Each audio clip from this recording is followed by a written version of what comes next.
everyone, welcome back to my channel. This is Laura from TheRealLauraB, and it is tea time here in the afternoon. It's 2 o'clock for me, and I'm so thankful that you all are here.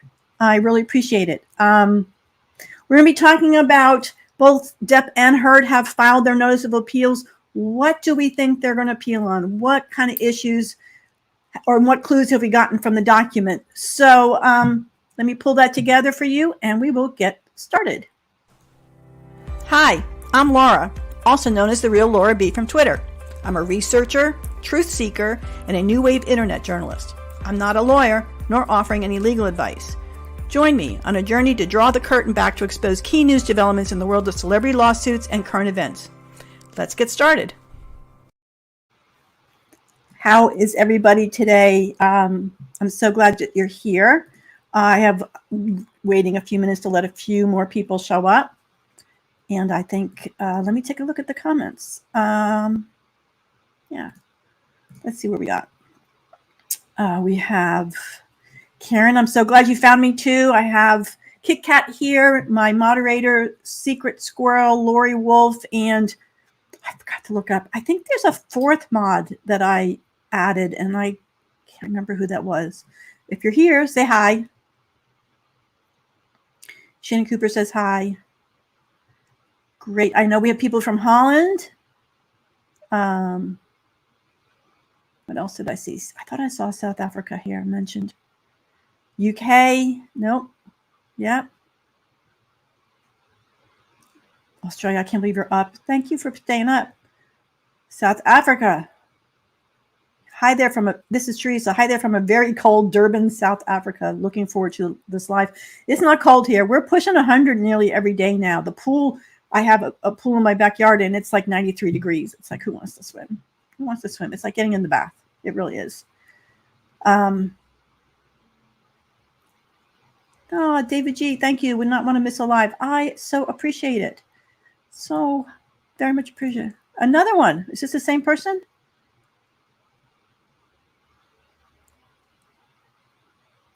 He's just had his dinner. I'm just finished my lunch. Where else have we got? I love the early birds coming in. I love the early birds coming in. I appreciate y'all. I'm really bad about, I know the one mistake I keep making is because when I do the documents, I'm shrinking my side of StreamYard, and I forget to take comments off the screen. In fact, for a little fun, should I just see what I see? I just figured out how to do this. So this is my side, and I've got StreamYard. See, I can move that around. I step off to the side. I have my documents over here for me to read from, but then it covers up my comments. So I've been squishing so I can see the documents, but then my screen gets so tiny, I can't see that I've forgotten to leave a comment up there. So in case you'd like to see what it looks like on my side of the screen, this is StreamYard. I'm going to stop sharing for a minute. Oh, no, I can't do that. Let me see what I can do to show you. This what's odd. It's the oddest thing looking at yourself and talking to yourself. I go to fix my hair, and it's actually a mirror image, so it's the opposite of the way I want to push it sometimes. I started getting used to it in the beginning. I kept getting distracted of what I look like and fixing my collar and my hair. So that's what it looks like on my end. Thought I'd let you know. Tells me how many people are here. I've got the comments coming in, which is wonderful. So I just thought I'd let you see that for a bit. In case you wonder what's like on my side and how it's so easy to get messed up. We're live from Seminole, Florida. Oh, it's hot down there, I bet. You're not too far from me, but you're hot. Georgia, also hot. England. Love it, love it. Northern Illinois, I bet you're a lot cooler than I am. Slovenia. Wow. This is just so amazing to just get on here and start talking to people all over, literally all over the world. All over the world. Alabama's here, but you're hot too. Canada, Indiana. Love it. Colorado, Seattle, London. Yay. Yay. More Canada.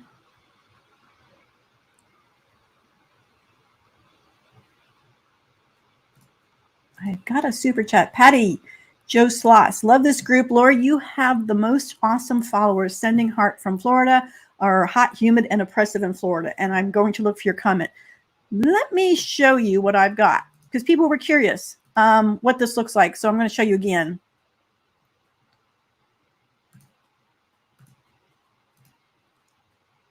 All right, so you can see what I see. Let me make me smaller. Here is this wonderful super chat. I can click on it and read it, but there's nothing I can do to show it to you. So I have to go look for it, just so you know my frustration. And this is a StreamYard stuff, something. This is all we have to go put up with. And I just have to go find it somewhere in here as people are commenting, and I obviously missed it. So I can see it, but I'd like to put it on the screen for everybody else to see it.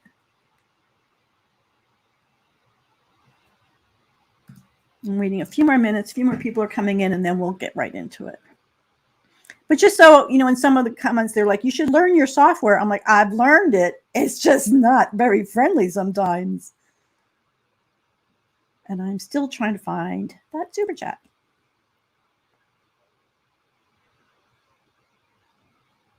It's terrible.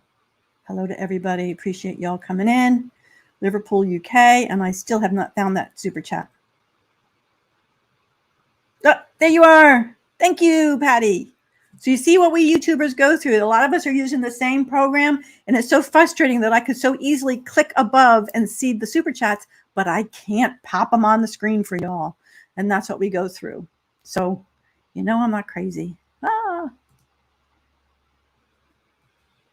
Jill, thank you so much for the super sticker. It is so appreciated. There's going to be a lot going on, especially with, we've crowdsourced the documents for the sealed documents, but I'm going to attempt, you know, to see if I can get documents from these appeals when they finally file them. And that's going to be expensive, sadly. SoCal, Germany, Spain, New Hampshire. Oh, this is so awesome. Philadelphia.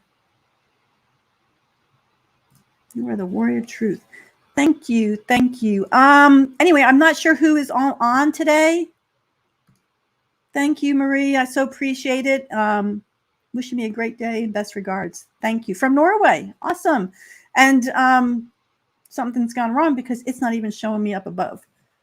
But anyway, this is what we're going to talk about today. I've been in this trial from the very beginning. I've been reading every document, every opinion, and a lot of the law tubers are fabulous. Don't get me wrong, they're fabulous, but they didn't come in till the trial. So they may not know what opinions have been made in the past, what things they might be wanting to appeal. Now, both Johnny and Amber have filed their intent to appeal. They have both filed their filing fees and their $500 bond for the appeal. End of today, if they were going to put up a suspension bond, if they're not required, that could be today, or I'm also hearing it can be as far in the future as the brief. Now, here's something unusual about this trial. There were two awards, an award made to both sides because of the counterclaim. That's not typical. Typical, one side wins and one side, well, loses, gets nothing. The plaintiff is awarded a judgment. If the plaintiff loses, everybody goes home. In this case, both sides got a judgment. So what I could see speculation, is that Amber Heard doesn't have the money for the suspension bond. She could collect from Johnny, and basically maybe they came to an agreement that said, look, I won't collect from you. If you don't collect from me, we're both filing for an appeal. Let's let this play out and see what we have to do. Because if she tries to collect from Johnny, that could trigger him to force her to pay him, and he'll just reclaim his $2 million. So Johnny never said he was in it for the money. He wanted to clear his reputation. I can see him being amenable to say, fine, let's not collect from each other right now. But that's just speculation. Yes, the suspension bond is optional.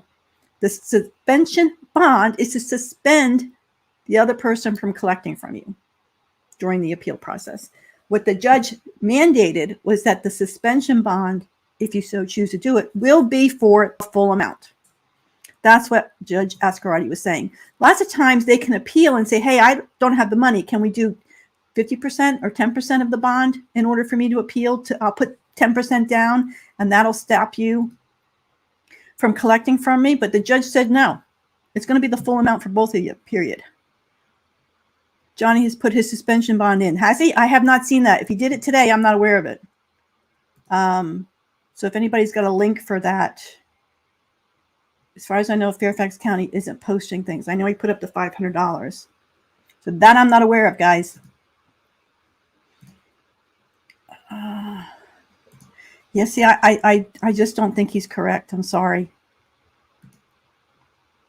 Again, it's to keep Johnny from collecting from her, vice versa, the same for Johnny, to keep Amber from collecting from Johnny.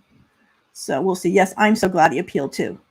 So let's see what they might want to appeal on. Let's take a look at some things here. Okay, well, here's, I'm going to shrink y'all down now. So here's the case. It's like unbelievably long. I've never seen so many motions for a case. But what is the first thing that we saw was Amber Heard. Amber Heard at the time represented by Eric George and Timothy McAvoy, he was the main person. They filed to have it dismissed based on, you got the wrong court. You got the wrong state. We should be in California. We shouldn't be here. So that was the first thing that they tried to argue on. So the judge, this was back in July 2019, took us forever to get this opinion. We kept waiting with bated breath if this was going to be kicked out. In the meantime, they were spending a fortune on discovery because the judge didn't stop anything. So the question is whether or not they're in the right place. We know the background. We know the arguments. They're suggesting that the op-ed was arisen out of California, where she's a resident, where she wrote it. She argues that Virginia law or some other state law applies. So she felt, look, I was in Virginia when I wrote this, so that's where the defamation started. She also said that Virginia's an inconvenient forum. I live here. All of our witnesses live here. Johnny Depp lives here. Why are we carting everybody to Virginia? So that was that issue. Mr. Depp, his opposition. He asserts that for Ms. Heard's dismissal motion to survive, she must satisfy her burden by establishing that the cause of action arises outside of Virginia. Well, the cause of action, he claims, arose in Virginia because that's the Washington Post headquarters and where their servers are. Mr. Depp claims that she does not satisfy this burden. He argues that Virginia applies loco delicti to determine the place of the tort. He contends that as the place of the wrong in defamation cases is the place of publication. So Virginia is that place. So that was the argument. So let's go down to the, he does his analysis. This is Judge White he was the first judge that did this. So he very reasoned it. He pulls out law. He's done his research. He's pulled things together. And in the end, he sides with Johnny and says the place of publication is sufficient to sustain common law defamation is uttering the slanderous title. So he, in the end, and he worked very hard on this.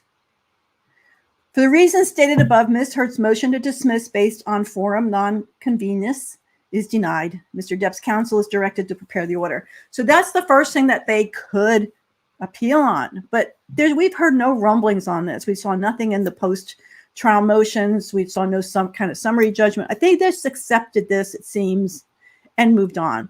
But it is something that they have said that they're basically appealing everything that's ever been decided, anything and everything. So what's the next big thing that happened? Well, that would be when Robbie Kaplan came in and Rottenborn. They asked for permission to amend their answer, change their strategy, and basically said, hey, anybody with a command of the English language knows this op-ed was not about Johnny Depp because he was never even named in it. So they're going with the primary First Amendment defense. The First Amendment is very big here in the United States. It's very protective. Appeals courts will stand up and take notice. And that is what they seem to be going with, is the First Amendment. So let's go on and see what the background of this was. We know the background. there's 4 statements that they want removed. So let's go forward. Defendant's Demurrer. She wants this thrown out. The demurrer, the trial must determine whether the complaint states a cause of action upon which relief requested will be granted. This is more of a summary. I'm not reading these documents. It's only 9 pages, but the elements of defamation include publication, which it was done, an actionable statement, and intent. Because remember, this is a public figure. Typically, an editorial or op-ed column is ordinarily not actionable because it appears in a place usually devoted to or in the manner usually thought of as representing personal viewpoints. However, Virginia recognizes that a defamatory charge may be made by inference, implication, or insinuation. And I find this to be really interesting that this came in this first opinion letter, because that's another thing that Elaine was arguing later on, that a public person cannot be defamed by implication, inference, or insinuation. And this is a ruling here. In order to render words defamatory and actionable, it's not necessary that the defamatory charge be in direct terms, but it may be made indirectly and in matters not how artful or disguised the modes in which the mentioning is conceded, if it is in fact defamatory. And what he's saying is, it didn't matter if Johnny Depp wasn't mentioned, is would the reasonable reader look at this and go, oh yeah, she's talking about Johnny Depp. In other words, you cannot disguise it. I mean, if a reasonable reader believes this, it could be defamatory. Under this theory of implied defamation, in determining whether the words and statements complained of are reasonably capable of the meaning ascribed to them by innuendo, statements, every fair inference that may be drawn from the pleadings must be resolved in the plaintiff's favor. So again, this is not a trial. This is here when they're trying to boot it. The judge is saying, like, if I can look, if people reasonably think this could be about Johnny Depp, then it's going to be up for a jury to decide. They're the fact finders, not the law referee, so to speak, the judge. 2 years ago, I became a spokesperson for DV. A reasonable person knows who she's talking about because she went very public with it. So let's move on a little bit.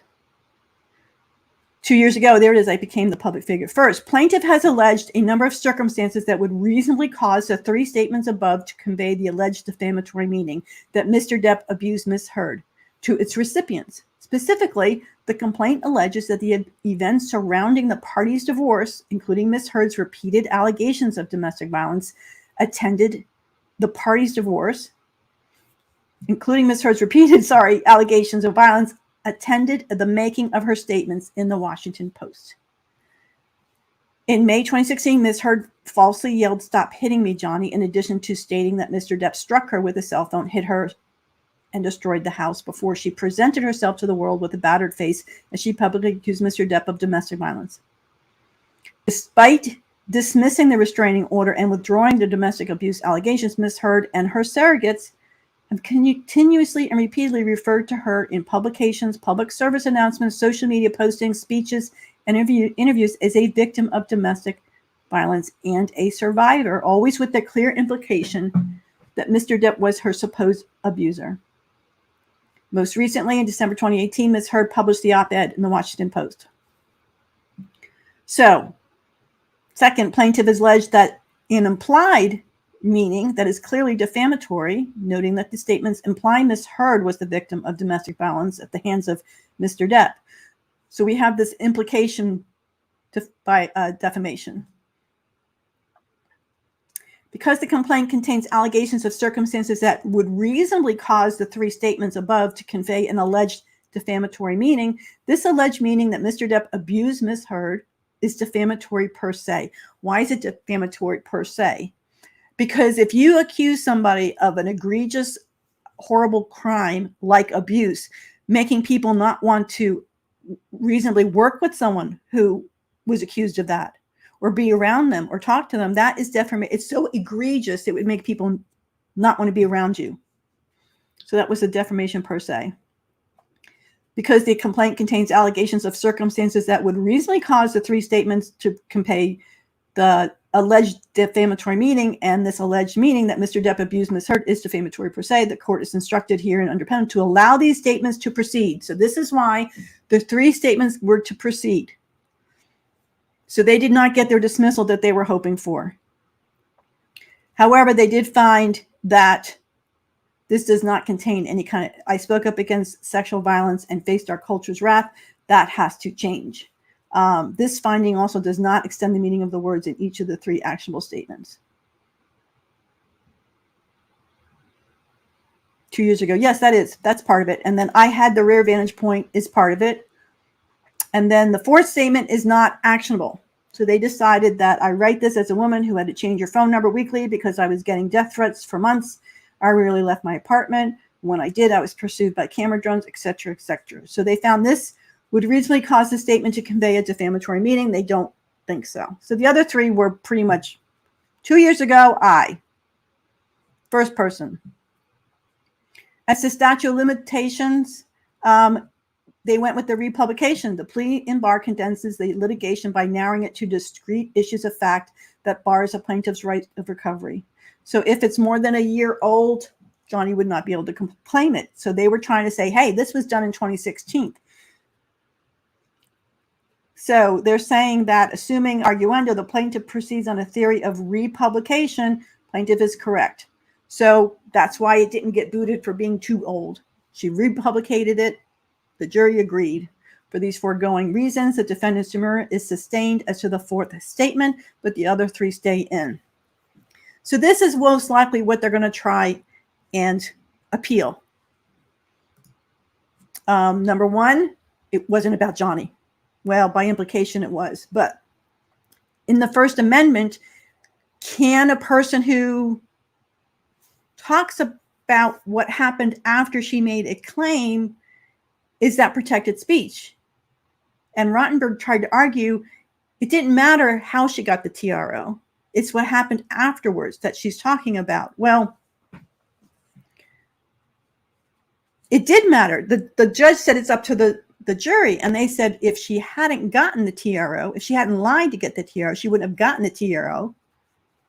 And therefore, she couldn't say I was a DV representative, because by being a public figure, both of them, people paid more attention that Amber Heard was claiming this. But we saw, let me just go back to this a minute here.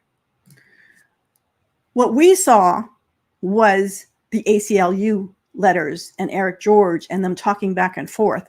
We saw them saying, hey, Johnny Depp did this terrible thing. And if we can get her to talk about it, write about it, we'll get a lot of attention. It was all about Johnny Depp's name. If we put that out, hey, Amber Heard, I want to write about what Johnny Depp did to me. Eric George, wait, hold up. You've got this clause in your divorce, this confidentiality. You can't talk about what happened in your marriage. Hold up. And Amber's like, well, I want to say that when I got the TRO against my ex-husband, hold up. You can't. So this whole group, if you remember all these emails going back and forth, was about the confidentiality clause. We don't want to break the confidentiality clause. Let's be careful. Let's tread lightly. Amber Heard's like, it's not my fault. I got lawyer opinion telling me that I wouldn't be sued. But what is the one thing that we never saw in any of those emails? One thing. Nobody ever asked Amber, you're telling the truth, right? I mean, this really did happen to you, right? I mean, we're believing you. We're assuming you're telling the truth. Because if you're lying, do you think the ACLU would still want her to write that op-ed? Do you think Eric George was saying you're totally protected, don't worry about it, let's just go with it? And that was in the deposition that I read with Ben Chu saying to Eric George, did you ever do any due diligence whatsoever to find out if Amber Heard was telling the truth? So they're going to go for this First Amendment, and that's going to be their strongest argument, only because in America, the First Amendment makes everybody stand up and take notice. And they will read the entire op-ed, not just the statements. They'll read the entire op-ed, and they will see, okay, this is an important thing that's going on.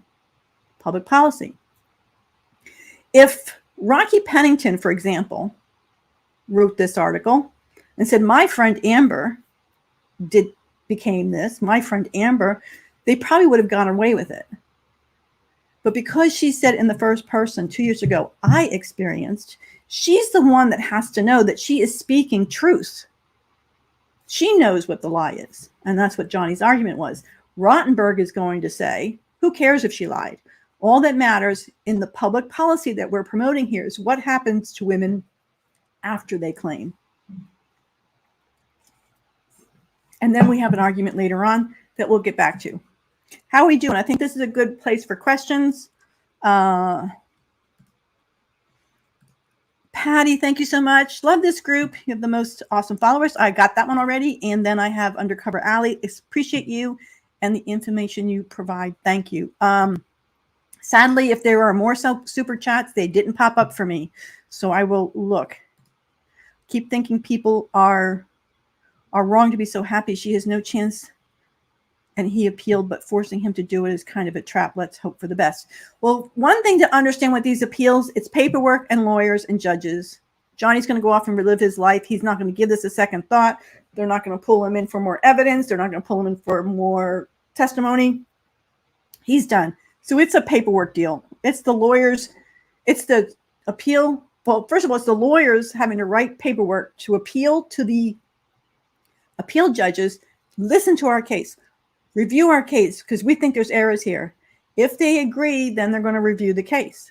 They may find errors. They may say, oh, but the errors wouldn't make a difference anyway. But we'll get to that. Okay, it is going to appeal. They've already made that notice. The next step is to write the briefs. Unless they change their mind, and they could let it just expire out. She'd been staying with the ACLU guy in the Hamptons. I don't know. Last we saw that she had flown to Miami. Who knows where she is now? Who knows? So his argument is that it's okay to defame someone if you just jumped on me. If it makes really broad and for the good of the public. Yeah, pretty much. Pretty much.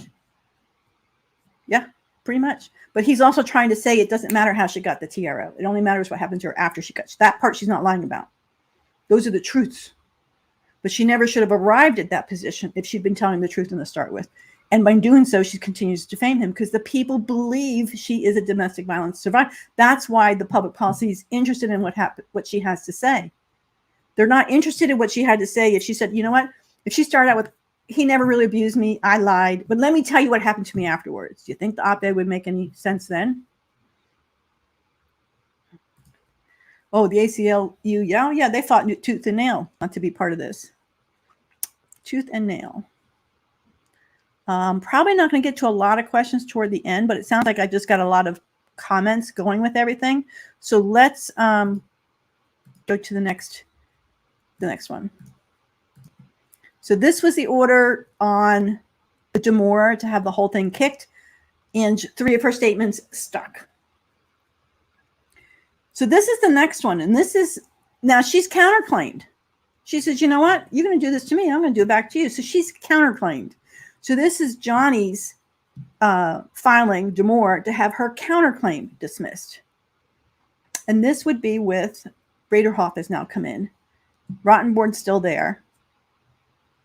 Kaplan and all her people are gone.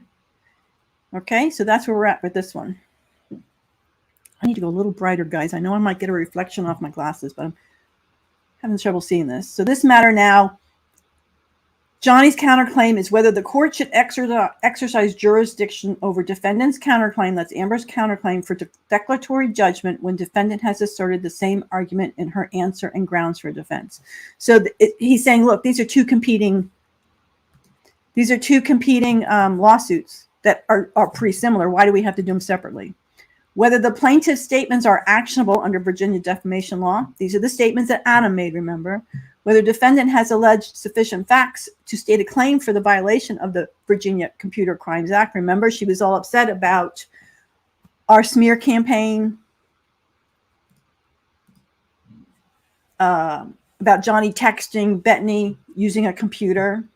Whether defendant's counterclaims arise out of the same transaction or occurrence as the plaintiff's complaint, such as the plaintiff filing of the complaint told the statute of limitations for defendant's defamation counterclaims. Whether plaintiff is entitled to anti-SLAPP. So we have the background. The counterclaim alleges that Mr. Depp and his agents, because it's not Mr. Depp, they're saying Adam made all these statements.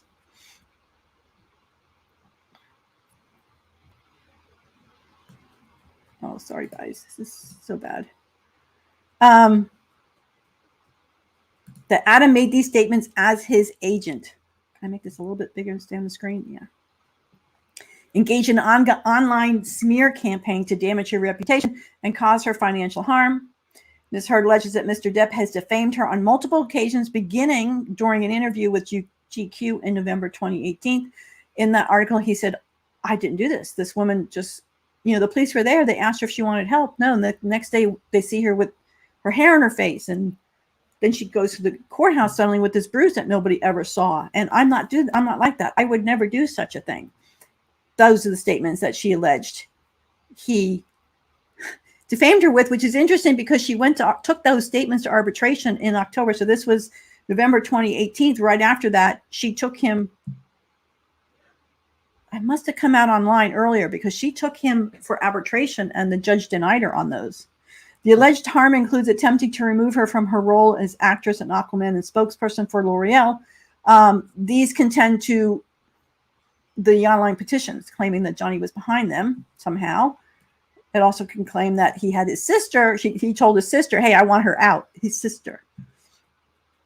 Ms. Heard seeks declaratory relief, granting immunity from civil liability for her statements. That's the anti-SLAPP part, and compensatory damages of $100 million, punitive damages not less than $350,000, because that's the Virginia cap. All right. The declaratory judgment is dismissed. Where an actual controversy exists, circuit court shall have power to make binding adjudications of right in the form of declaratory judgments. However, the power to make a declaratory judgment is discretionary. One must be exercised with care and caution. It's not the rule, because the driving purpose behind this is to resolve disputes before a right is violated, where claims and rights asserted have fully matured. So he's saying, no, I'm not making a declaratory judgment. It's going to go to court. Ms. Heard's answer and grounds for defense states the statements in the op-ed are expressions of opinion that are protected by the First Amendment to the United States Constitution. And this is where her anti-SLAPP is coming in. And if she gets that, she wants to get her attorney fee. We'll come back to that.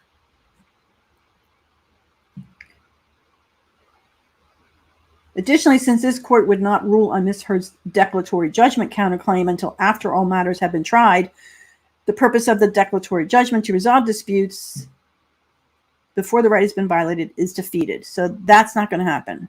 In her brief and oral argument, Ms. Heard argued the declaratory judgment is an appropriate vehicle for anti-SLAPP immunity. Specifically, she pointed this court to the case where Virginia Supreme held that the circuit court did not abuse its discretion by exercising jurisdiction over an action. So Ms. Heard is asserted no immediate need for declaratory relief. In fact, by asserting anti-SLAPP immunity as a counterclaim, even if this court held in her favor that her statements are protected, she would receive this relief at the same time as receiving the same relief under her anti-SLAPP defense. Importantly, this court is not holding that declaratory relief could never be an appropriate vehicle for asserting anti-SLAPP, but merely that it is an instance, it would be a duplicate of the relief already requested. They're going to court, it goes to the jury. At that time, the jury decides anti-SLAPP. In California, anti-SLAPP prevents the trial from even going forward. Plaintiff's Demurrer. So the first one's just dismissed. Count 2 is overruled, meaning he lost.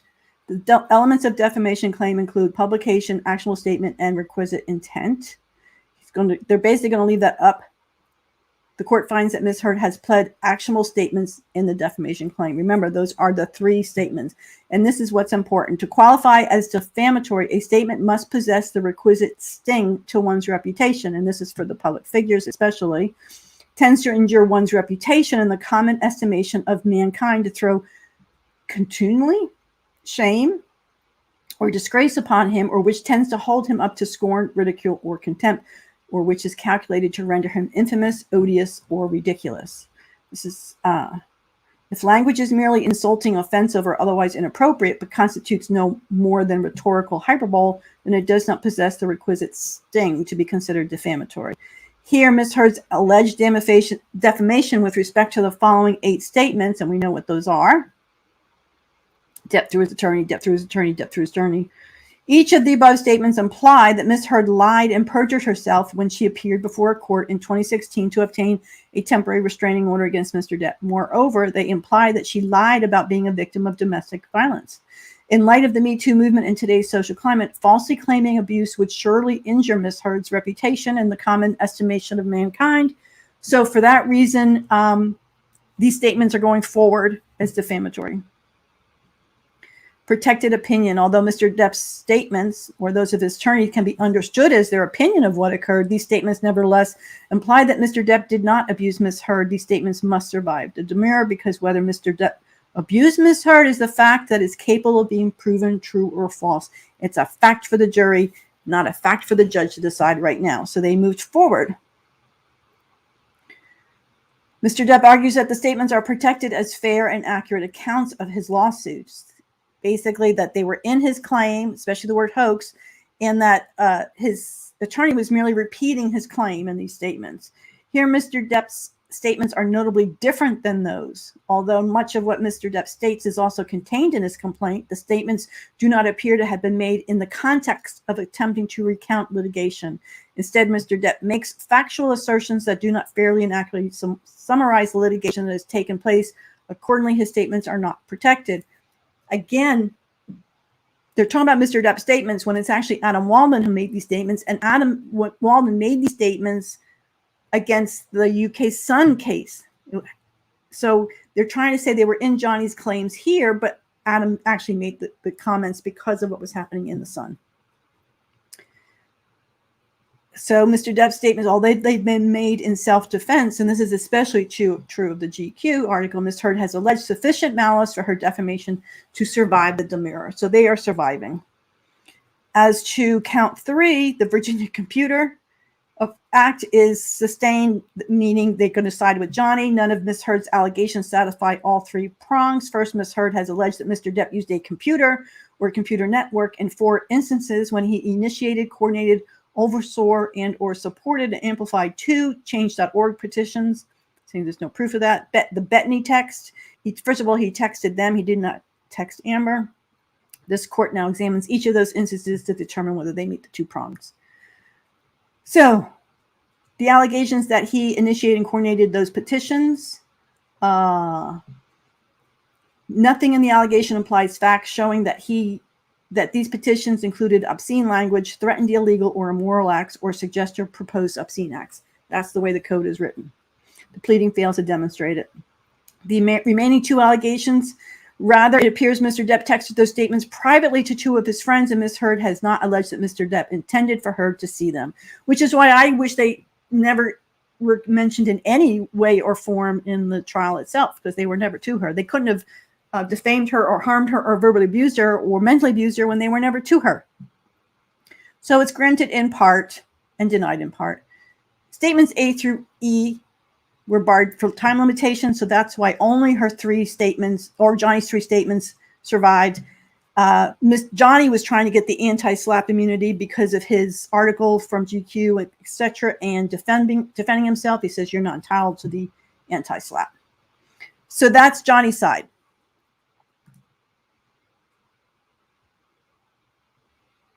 All right, so what's the next one? We'll get to the next one in a minute. How are we doing over here?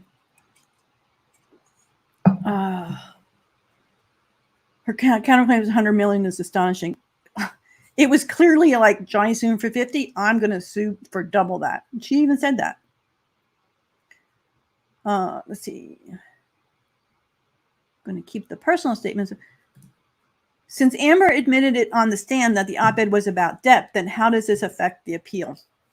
Good question, and that's a lawyer question, but what Rottenberg is going to say, again, the First Amendment issue is more important for the social reasons and what she said that happened to her afterwards.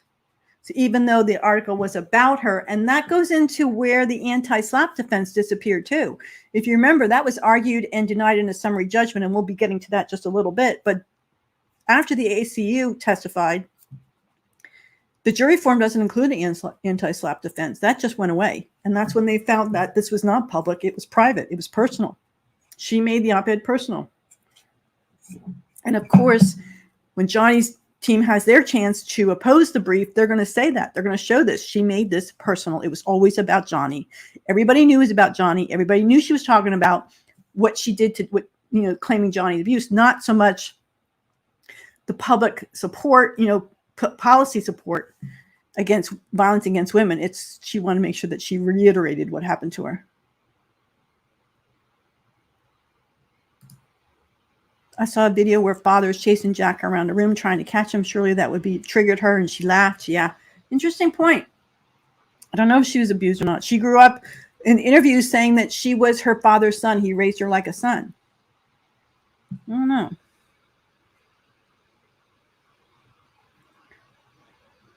Well, we do know he abused the dogs, and she gave him the dogs.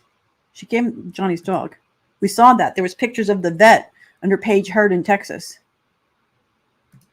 Maybe the Waldman statement upon appeal will force Amber to have to try and sue Waldman. He proudly owned that statement. I think if she tried to sue him, I think that's what his defense would be. You know, you didn't win here, so now you're trying to put it on me. Which one is it? Because he could just go back with the same defense that she tried to put on him, I would think.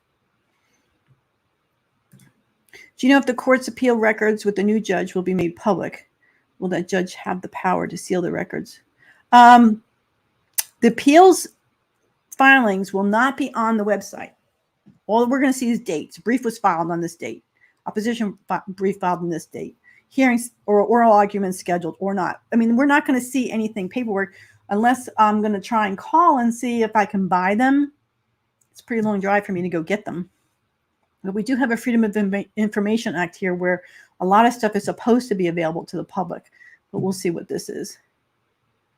Hey, yes, please help me out. Hit the like button, share. You know, I'm looking at your comments, but help me out to grow this thing. Ring that bell for notifications so you know when I'm coming on live again. We've been on for 42 minutes. I have several more to cover, and I want you to all hang with me. So let's get into another one. Okay, so now what happened next? Elaine comes out and says, hold up, wait a minute. We got the UK judgment. This case should go away. It's been tried, found against Johnny. Let's move forward. So she decides to bring in the UK judgment, and Judge Ascarati is having none of it. She's saying, look, no. It happened in another country. It happened in another law system. It was a judge, not a jury. Juries are very important to us. It happened where she was the witness, not the party. So if, for example, NGN had lost and had to pay, Amber Heard wouldn't have had to pay. They wouldn't have been treated equally. Yeah. However, the defendant's interest in the case must be so identical with the son's interest, such that the son's representation of its interest is also a representation of the defendant's legal rights. The son's interests were based on whether the statements the newspaper published were false. Defendant's interests relate to whether the statements she published were false. See, it's different. It's a different party. Although the claims are similar in a sense, they both relate to claims of abuse by the plaintiff. The statements being defended in the UK case are inherently different than the statements published by the defendant. Therefore, given Virginia's narrow construction of privity, defendant and the son are not in privity. They're not the same. Here's another example, and this is partly why the son won. The son used reasonable research, TRO, the People magazine, her ongoing activism, whatever, to say, based on our knowledge of what we see, Johnny's a wife beater. Now, everyone here in America said alleged, accused. Nobody left those words out, but the son decided to test the system and left it out. And in the end, the judge was only going to believe the witness anyway. But based on the information they had at the time, they were 51% more likely to be true than false, because she got the TRO A jurisdiction gave it to her. A justice system gave it to her. He was never found guilty of anything because it never went to court, because she dropped it, because they were saying because of the divorce settlement. So there's a lot of nuances there. But yes, of course, the judge was an idiot and not believing anything Johnny's side had, not even the police. It's ridiculous. Oh. So I wish this was searchable, because there's only one thing I want to find in here. First of all, the judge said the most important thing we have to hold sacrosanct here in the U.S. is the right to a jury. A jury trial is so important, and we should never lose that. And in the UK, they gave that up. And the other thing she said was because Amber Heard was only a witness and she was not put on the same requirements of discovery that Johnny was or the NGN was, that she could cherry pick. And she didn't. And she decided in the end that Johnny did not have a fair and full fair trial to bring in all the opportunities to protect himself, to defend himself, to bring his case, because she didn't have to bring, she wasn't motivated or compelled to bring any evidence. I'm going to go down to the conclusion.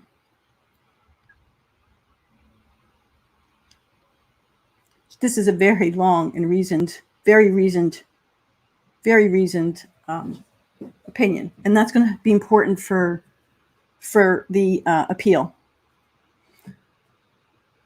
Defendants claim that refusing to recognize the UK judgment in this case would set a dangerous precedent is unfounded. In fact, allegedly defamed parties are more likely to bring suit in England in general due to their more favorable defamation.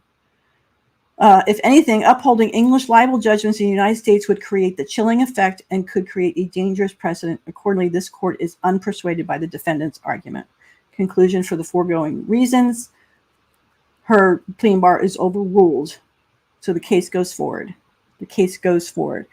And did you think Elaine and Amber took that lightly? No. They motioned for an order for an interlocutory appeal. They said, look, Judge, we think you made a grievous error here. We want to appeal it right now. We want you to stop this trial. We want to take it to the appeals court. We want to appeal it right now so that we can save everybody time and money. This is only 3 pages. The supplemental plea and bar represents questions of law respecting application of the non-mutual defensive collateral exception carve-out in Bates versus Dewars. In recognition of a UK judgment, Mr. Depp conceded was his clear preference over this proceeding for deciding the same issues presented here. And that's not really fair. He had different legal systems and different lawyers. He had British lawyers making their argument, American lawyers making their arguments here in American law. For him to say one over the other, it really was a matter of where he was at the time. There are substantial grounds for differences of opinion on these issues and no clear controlling precedent on point in the decisions of the Supreme Court of Virginia or the Court of Appeals of Virginia. What they're saying is no clear precedent. As I remember, I think this was a 4-3. They had 7 judges on some case they were citing, and it was like 4 against 3. And they're saying, well, that's not clear because it was unanimous. And if we brought this to the appeal again, it might be 3-4 in our favor instead of 4-3 against us. So she's saying, look, I'm going to give you a memorandum, but bottom line, let us appeal it now and save everybody money because I'm going to be appealing it anyway. No clear controlling precedent. And she's saying that because of this 4-3 vote, that if it had gone a different way. So they're going to the judge saying, save us money. Don't make us go through this. Don't make my client, this is another claim, don't make my client sit there and have to retell her abuse and her sexual assault to the world. Well, they didn't know it was going to be public then, or streamed, but still, it's still public. Don't make her go live through this. Don't make her pay all this money if they're going to agree with us anyway and stop this. And going through this very long dissertation, 20 pages by Elaine, Judge Ascarati said, no, I'm denying it for the reasons set forth in the hearing. She's not having it. They're different jurisdictions, they're different countries, they're different laws. It's a jury versus a judge. She was a witness, not a, not a plaintiff or a defendant. She was not a party to it. It was different articles. The article by the Sun was written in the third person. The article in the op-ed was the first person. I experienced this, so I know the truth. And that can be tested. What's the next one we have? Okay, we're going to go into the summary judgment. Let's look at some questions first. All right, let's look at some questions first. I hope I'm doing this all right. I don't want to keep you here for hours upon hours, but I want to kind of dig into some of the elements. So what we have so far, First Amendment is going to be their biggest one. They're going to somehow say Amber Heard had a right to her opinion. Depp is going to say you don't have a right to opinion if you're lying. Well, they didn't talk about Johnny. Well, everybody knew she was talking about Johnny. We'll get to that some more. I really like Judge Penny. Yeah. Judge White, he also had Elaine's number, let me tell you. She committed perjury in the UK based on belief in her due to her not being a gold digger. He ignored all of Depp's witnesses. Oh, yeah. Her donating played hugely on his decisions to the point that he's just skewed everything. Look, this is a woman who gave the money away. She's not a gold digger, so I'm not going to believe anything you have to say. Judge England was biased. Too many connections to the scum. Maybe. I think, I really believe, guys, if that was really, really true, Depp's team would have complained. But maybe Sherburne came in so late, he didn't know what was going on. Warner Brothers, they're out of cash. Stocks are going down, down, down. They make a mess following the cancel culture, and then everything went south. Messed up situation for them. I think the best thing that happened to Johnny was getting out of that movie and getting paid. H was told to bring her proof of evidence. She didn't. Her lawyer said she didn't have to. H was told to bring her proof of evidence. She didn't. Her lawyer said she didn't have to. Oh, she was spinning some yarn. You have to remember, she blamed her lawyer for saying it was okay for her to write this op-ed. She blamed everybody. It was everybody's fault. And in the end, she was like, I have more pictures of injuries, but and Camille said, well, where are they? She goes, well, it's not my job. It's my lawyer's job. If she didn't do it, it's her fault. Craziness. She was not a party to the case. So the PDF isn't searchable. Drat. No, they're a pain in the neck. They're scans. They're just scans. I can run an OCR against them if I download them, run them through my Adobe OCR, and then I can make them searchable. But it's really hard for me to share a PDF here. It's easier if it's just a link like this. I know they're not shareable. Certain states are, like when I was getting the, everything in the UK I got was searchable. All the transcripts and everything. Everything I got in New York with the ACL, I think was searchable. It just depends on how they scan it.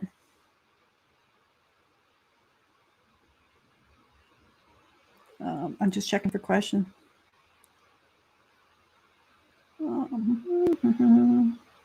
I love that you're conversing. I really do. Yeah. Murdoch's son, isn't it? Wasn't he on it? He calls him Johnny and always puts the words in my husband, you know. Yeah, I think what a difference when Johnny always referred to her as Miss Heard, and she was like my ex-husband and Johnny. Just how personal she kept making it. For someone who abused her, you would think she would want to distance herself. Yeah, when she withdrew her claim for abuse, her TRO, it was dismissed with prejudice. She could never claim it again. Yeah. Am I doing okay, guys? Am I going too fast? Am I not explaining it enough? Please tell me. Debbie, thank you so much. So appreciated. Such a huge help. A nice $20 super sticker. Thank you very much. ACL admitted it was about Depp. She also admitted on the stand, on the tape. I mean, all of it. On the tape, she threatened this if you didn't give her property, cars, and money. The letters. Yeah. The jurors were the fact finders in this case. Remember, the appeals are going to look at that too. They're going to look for error in the law, but the jury, they know, we're the ultimate fact finders. Just like, unfortunately, in the UK, they ruled that ultimately the judge was the fact finder, and they're not going to overturn his opinion on the facts he believed. Sucks. I wonder who's paying for all this. Good question. Well, I'm still trying to follow the insurance lawsuits. As of right now, the insurance appears to have paid for all of her legal defense up until now, from the time she tendered it. So that was in November, I think, October. So up until then, she paid out of pocket. And then they also said they'd only pay for one lawyer. So I don't know whether she paid out of pocket for some of the other lawyers, or if they billed through Braderhoff or they billed through Kaplan. I don't know. And I don't know if they're going to pay for the appeal. There's an argument about that. Pamela Johnson seems to suggest in her filings that she wants New York Marine to pick up their side because of the appeal too. Suggestion that she might be paying for the appeal, but I don't know. New York Marine is against it for sure. First Amendment, UK, people being mean to her on the internet. That's going to be her appeal.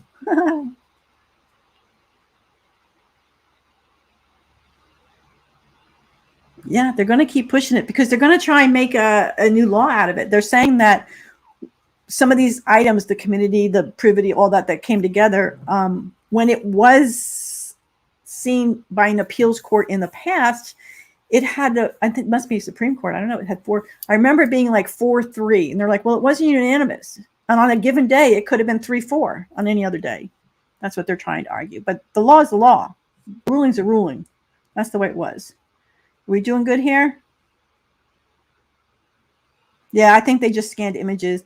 I'd have to do the text conversion. Yes, the reoccurring thing, Amber's blameless. It's all blameless. So where are we now? Going back to, what was the next step?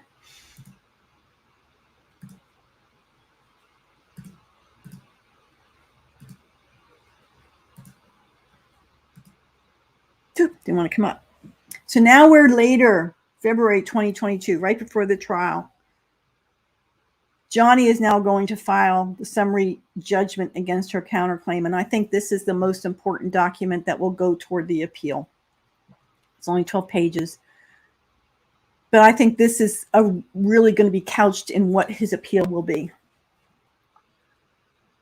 Ms. Heard's counterclaim is defective and Mr. Depp is entitled to summary judgment. At issues are 3 statements, we knew that, made by non-party Adam Waldman, not by Mr. Depp. Ms. Heard fails to state a valid claim against Mr. Depp for at least 3 reasons. First, no evidence supports Ms. Heard's allegations that Depp conspired with or directed Mr. Waldman to make counterclaim statements.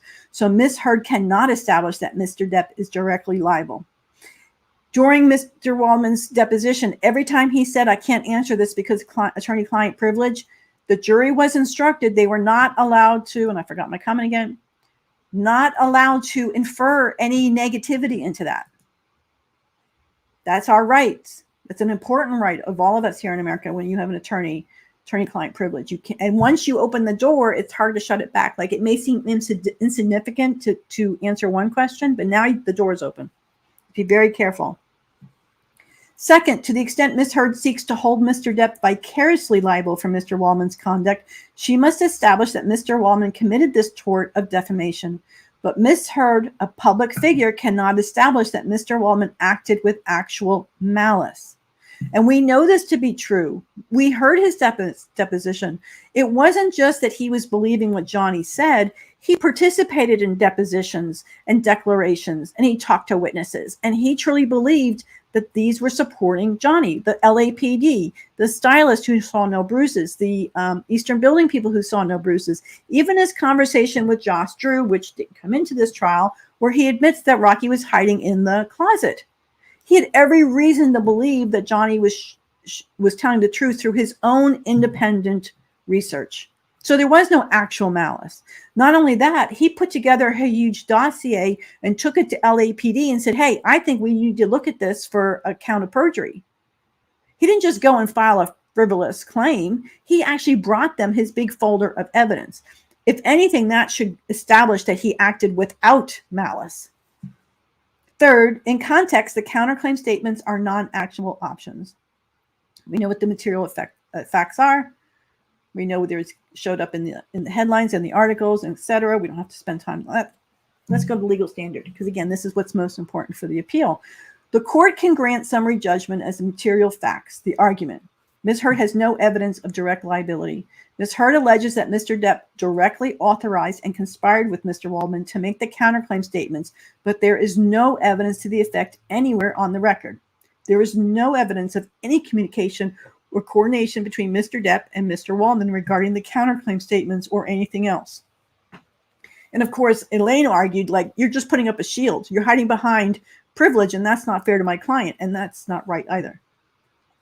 Tellingly, in response to Mr. Depp's fifth interrogatory's request that Ms. Heard states the facts supporting her contention that Mr. Depp is responsible for Mr. Waldman's conduct, Ms. Heard has offered nothing but an unfulfilled promise to provide a substantive response. Ms. Heard carries the burden of proving her allegations that Mr. Depp intentionally directed Mr. Waldman's conduct. Ms. Heard cannot prove actual malice by Mr. Waldman. To the extent Ms. Heard attempts to argue contrary to her counterclaim that she is merely seeking to hold Mr. Depp liable under a vicarious liability theory, meaning that Johnny Depp is actually standing in Adam's shoes when this happens. So the vicarious liability is meaning like Johnny's acting like through Adam.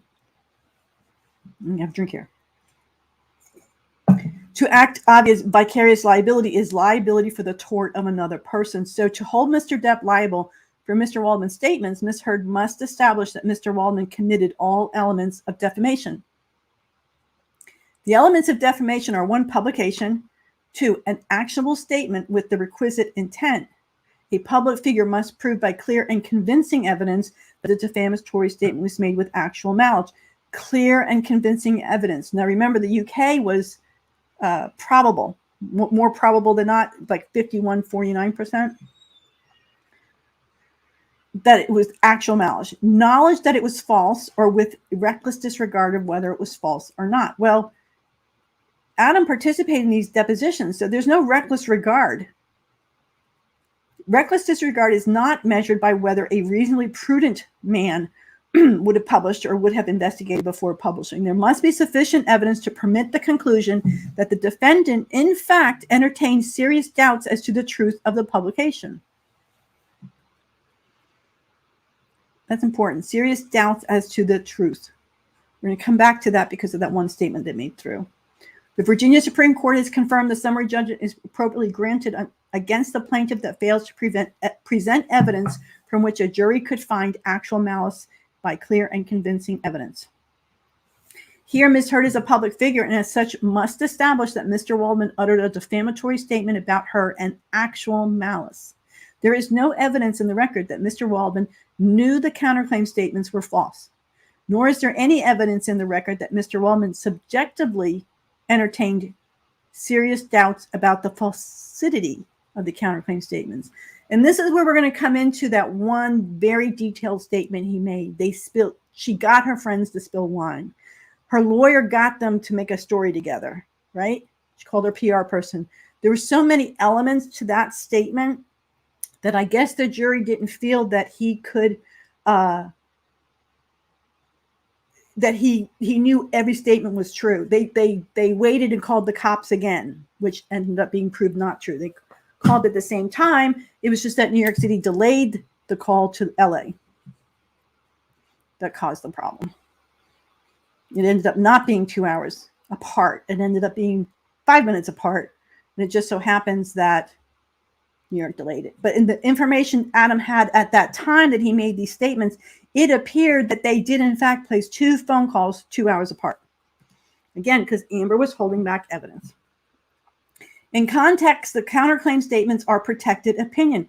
Finally, taken in their proper context, the counterclaim statements are non-actionable expressions of opinion entitled to protection under the First Amendment. Indeed, a statement cannot be defamatory if it is plain that the speaker is expressing a subjective view, an interpretation, a theory, conjecture, or surmise rather than claiming to be in possession of objectionably verifiable facts. And you remember, too, in all of these tabloids, Amber Heard's attorneys also made a comment. Adam wasn't commenting alone. They had their comments, too. And I don't understand why they were redacted from the jury. Pure expressions of opinion cannot form the basis of action for defamation. Noting that where all sides of the issue, as well as rationale for the speaker's view, were exposed, the assertion of deceit reasonably could be understood only as the speaker's personal conclusion, and finding the accusation of deceit to be opinion. as is Ben, you're using these big words on me today. As is explicitly reflected in statements F, G, and H, the ones that survived, the counterclaim statements were each made in the context of highly public and contentious litigation, with conflicting testimony from both sides. He said this, she said this. Amber Heard's attorneys said this, Adam Waldman said this. Each article lays out two diametrically opposing characterizations of the facts by opposing attorneys. Each article presents Mr. Waldman's assessment of the particular items of evidence or developments and the opposing side's very different assessment. Each article is explicit that the facts are very much in dispute. Indeed, the main thrust of each article is to describe the clash of completely different views between Depp and Heard camps. In context, any reporter or reasonable reader would understand and expect a lawyer associated with Mr. Depp to challenge Ms. Heard's versions of an inherently murky events of the parties' marriage, just as Ms. Heard's lawyers challenged Mr. Depp. That context necessarily negates any suggestion that the statements are properly understood as objective statements of fact that could be deemed defamatory. The most unsophisticated recipient of such a claim made by one competitor against another could only regard it as a relative statement of opinion, grounded upon the speaker's obvious bias. Obviously, they're going to be biased. If a statement is made in a form in which a reader would likely recognize that the critiques represent the highly subjective opinions of the authors. Mr. Waldman's opinions were not presented as a definitive version of events or as statements of percipient witness, but as a mere advocacy, one side of a fiercely contested story as characterized by a lawyer, where it is clear from context and the content of the statements that the facts are contested. Mr. Waldman is never described as a fact witness with personal knowledge, but merely a lawyer, a partisan, a hired gun, expressing his opinion and evaluation about a he said, she said dispute. No liability where there is no claim firsthand knowledge. I'm skipping the law stuff. Ultimately, Mr. Waldman's statements reflect the existence of two competing narratives and are merely the subjective view. For the foregoing conclusions, we asked the judge to accept this, and the judge denied it with no explanation, just denied it. So that's what we're going to hear, I think, in the appeal. And what happened in hearings that we were not a party to, but we see in the jury instructions, somewhere the judge ruled that Mr. Waldman was an agent of Johnny Depp. She defined it.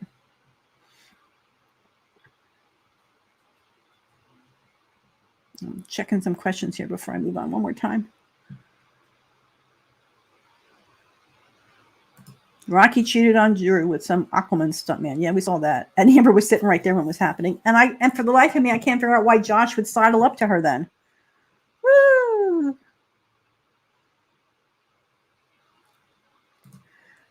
Yes, there was a second call, but they were minutes apart. IO called 911 in New York City. He was concerned the call wouldn't go through.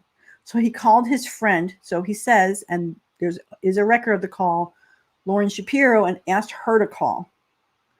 There is a call from an anonymous female caller within minutes. So they were within minutes of each other, but to different police departments. Then what you'll see at 10 o'clock is New York City teletype transfer to LA. So that's why they were spaced so far apart. And that's why at the time, Adam only had the responding times of the officers, so it appeared the calls were made 2 hours apart. And Amber's team was the ones who subpoenaed LAPD, they subpoenaed IO for his phone records. But Amber wasn't turning things over in Virginia. She was delaying because of the UK trial. So she controlled the flow of this discovery and made sure that the UK didn't get it until it could benefit her, when they could debunk what Johnny and Adam were saying, that the calls were 2 hours apart, and then they could sandbag and go, yeah, no, they weren't. They weren't actually intentionally 2 hours apart. It was the New York City PD that messed that up.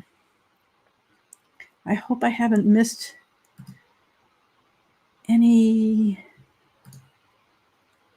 Mystified super sticker, thank you. I don't think I saw that before. And a small thank you from PayPal. Thank you so much. I check in my PayPal. I would have loved to say thank you to a lot of people here that are giving to me on PayPal, but I notice it's their real names. They're not their, like, Morag, for example. And I don't want to disclose their real names. So that's why I haven't done that. Sorry. I think I got all the... It's not showing me any stickers up top. So I'm assuming I haven't missed any. Anyway. So somewhere the judge ruled, no, Adam is going to be treated as you, Johnny Depp. And the jury will decide how they feel about it. And so I think for sure that that's going to be one of their... Oh, I'm still sharing. Okay, so what was the other thing? Anti-Slapp. Well, this was interesting because we did see this disappear. Johnny filed a summary judgment against this. It's only a few pages. Go back through our... As a matter of law, Ms. Heard is not entitled to immunity from Mr. Depp's claim for defamation under Virginia's anti-Slapp statute. In her defense, on that basis, can and should be resolved in Mr. Depp's favor now. Summary judgment. Ms. Heard has not been named in this action for making a statement on a matter of public concern, and her liability is not solely or at all based on a statement of public concern. Quite the contrary, Ms. Heard has been named in this action based on defamatory implication that she is a victim of domestic abuse and sexual violence at the hands of Mr. Depp. It is a defamatory implication, of wrongful conduct that forms the basis of Mr. Depp's claims in this action. The defamatory implication of wrongful conduct. And because that defamatory implication relates solely to the personal grievances between the parties, it does not rise to the level of the matter of public concern and broader implications for society beyond the two litigants in this action, Virginia's anti-Slapp is not applicable. We don't have to read the whole thing. That's what unfolded in the court. ACLU got up there and said, we need Johnny Depp's ex. I keep forgetting to hide comments, guys. Sorry. We need Johnny Depp's ex because Johnny Depp's name is going to draw attention.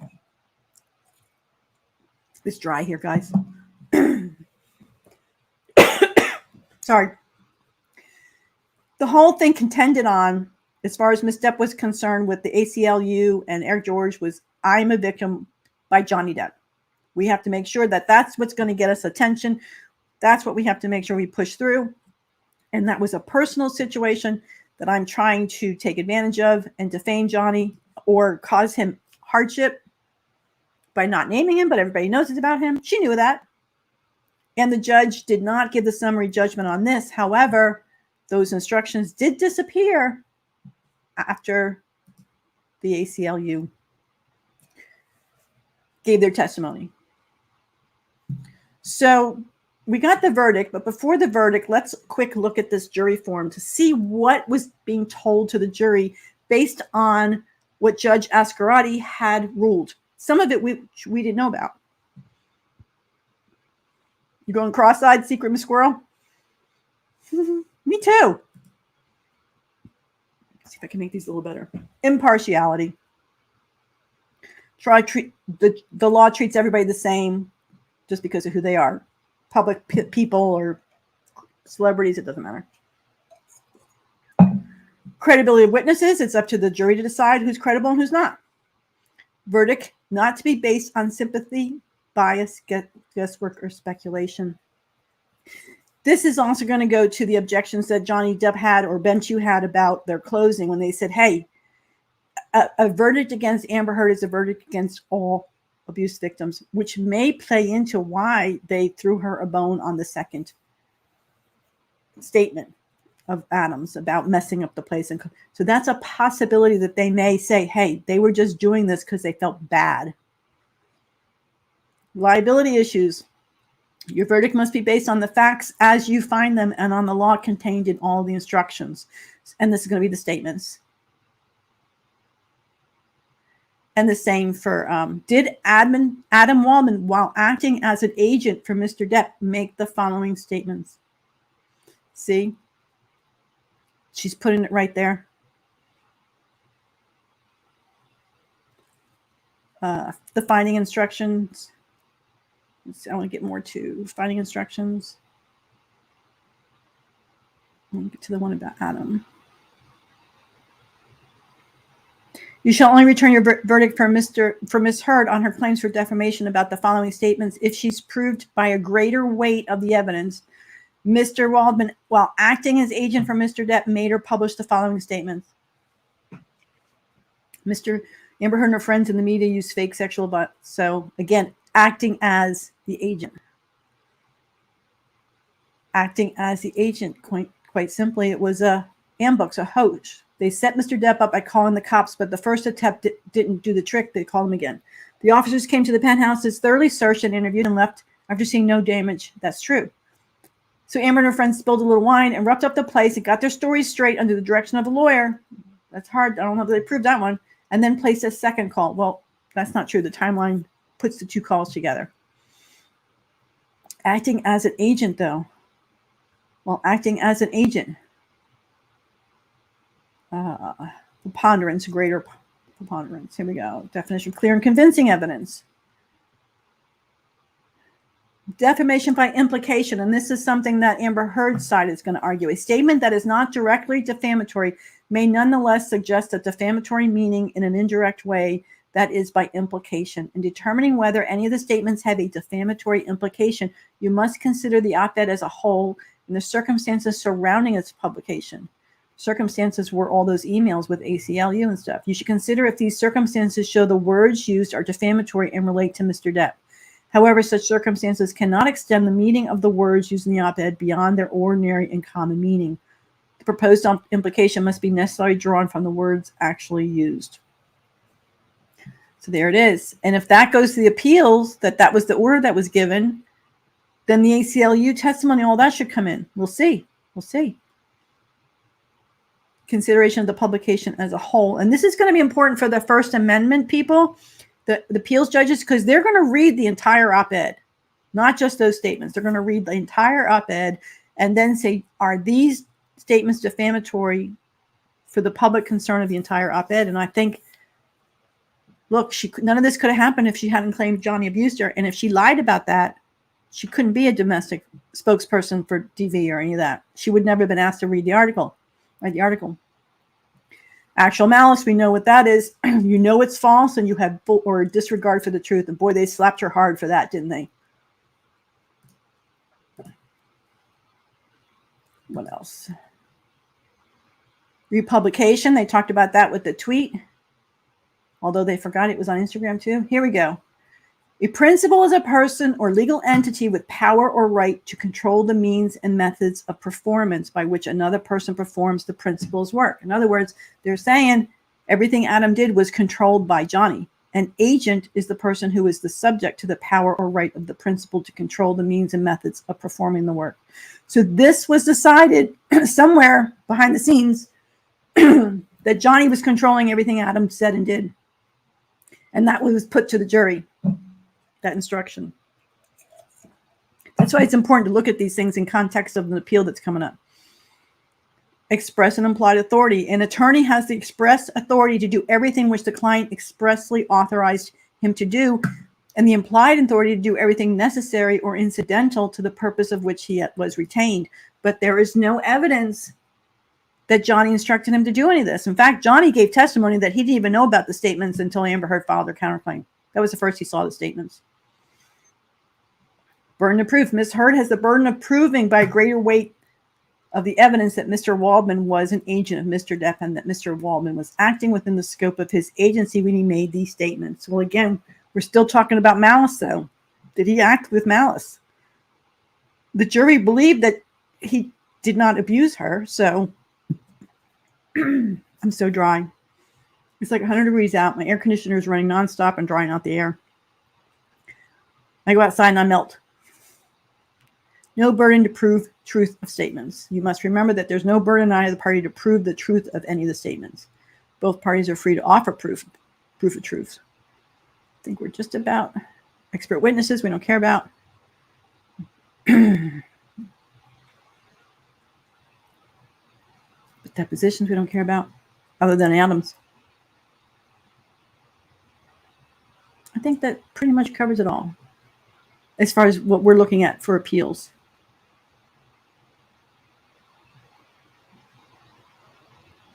Here we go. One more. In reaching your verdict in this case, you are to consider the testimony and evidence. Sometimes attorneys stated objections during the course of this trial and instructed a witness not to answer a question. Objections and instructions to witnesses are not evidence, and you may not consider them in reaching your verdict, nor are you to draw any inference from the fact that an objection was made. They should not draw any inference from the fact that Adam said, I can't answer that based on client-attorney privilege. So the instruction's there. So I think the reason they found for her was his statement was too detailed. But the issue is, did he make that with malice? Based on the information he had, he believed it to be true. Actual damages and presumed damages. You already saw that she filed that she felt that Johnny should not have gotten $10 million. She didn't prove it. Well, there is nothing in this trial that Amber Heard proved she lost $2 million. She was damaged. We're not talking punitive. We're talking about actual damages. And she didn't lose $2 million. Warner Brothers sat up there and said that, yeah, they hired her again. They didn't want to. She wasn't very good. She didn't have much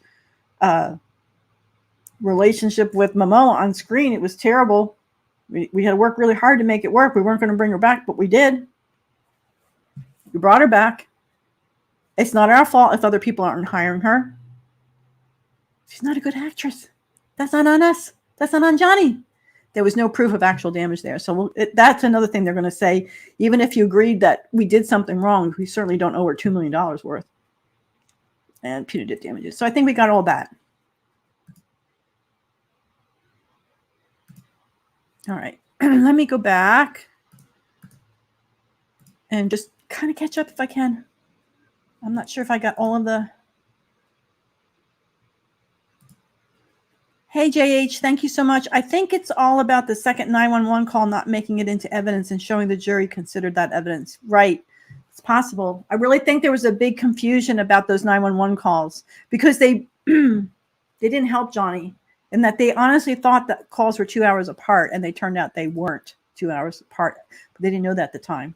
And I don't think they could convince the jury, well, we didn't know that in time until later. Let's see. That reasoning was why she had to fake a bruise for the TRO. It became a specific DV allegation she had to fake, yeah. She actually didn't have to have a bruise for the TRO. She just had to claim that she was afraid. Since OJ, it's pretty easy to get a TRO. Rightfully so, double-edged sword. If you are a victim, we want you to get help. We don't want to make things too hard for you. It's hard enough for you to come ask for help. On the other side of the coin, it makes it easier for people to take advantage of.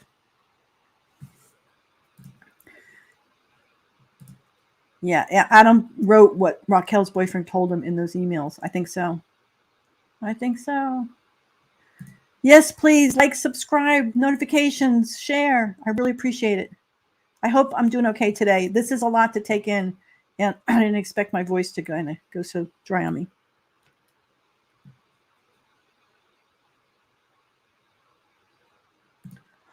Perfect. Driving or rather riding along the desolate South Texas on my way back to Louisiana. Thanks for keeping me awake and entertained. Yeah, a lot of what I do, you don't have to read along with the documents. It helps. You can listen. You can listen.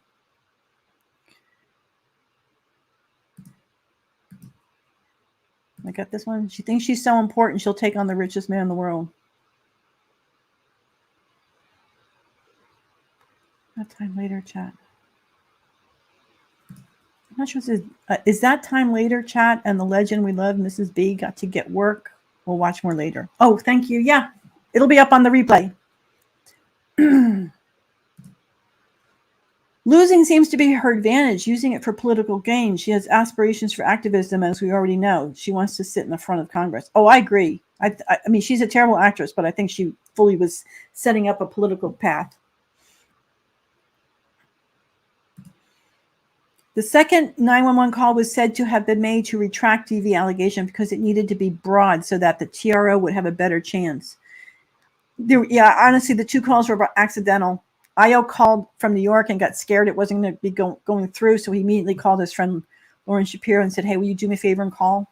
That's what the claims are. Some people think it was Rocky Pennington. But the two calls are documented really close together time-wise.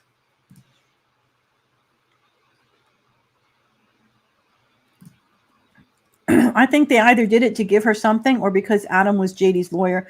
So he would only act if his client, JD, would tell him. JD's paying admin. Maybe that's why. Yeah, I agree. I agree. But then again, when you hire a lawyer, you don't have the knowledge of the law. So you're not instructing your lawyer to do anything except, yes, I want to settle to these terms. I mean, you're relying on your lawyer to make the decisions for you. I understand you instruct them to say, yes, I want to accept this. This is what I want to claim and things like that. But for ongoing things, you're trusting your lawyer understands the law and what they could do. I'm not saying anything against Adam in this. I'm just saying how you treat your lawyer. You just trust that they're filing the motions. I don't think Johnny sat there day in and day out with Ben saying, can you write a motion to compel more information? The lawyer just knew that that's what he should do on behalf of his client.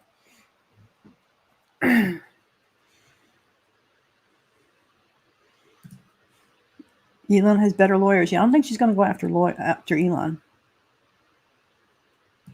How is it possible for Elaine to lie that way on the media?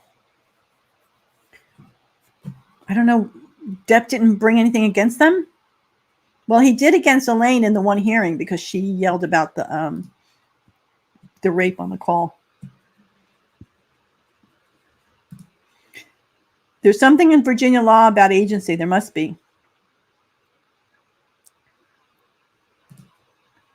I want to know if the judge accepted the email between Adam and Raquel's boyfriend as proof. It was Adam writing to Ben Chu about what Josh had told him, and that apparently not. Apparently not. That will be maybe. Andrea Burkhart commented on that when she saw the email. She said, this is a slippery slope because they were hoping to use it in the UK. And it could have possibly opened the door to Adam, the client confidentiality, attorney-client. By talking about that, is he waiving Johnny's confidentiality? Like, it may have opened the door, she said, to more questions. So it might have been better they didn't bring it in. I don't know. They couldn't. If they had a third party or a recording, they could have impeached Josh with the statement without Adam having to violate the client privilege. Because he was representing Johnny when he has these talks. Okay, we good? I got that one. Yep. I so appreciate your support, guys, with the super chats and the super stickers. It's so awesome.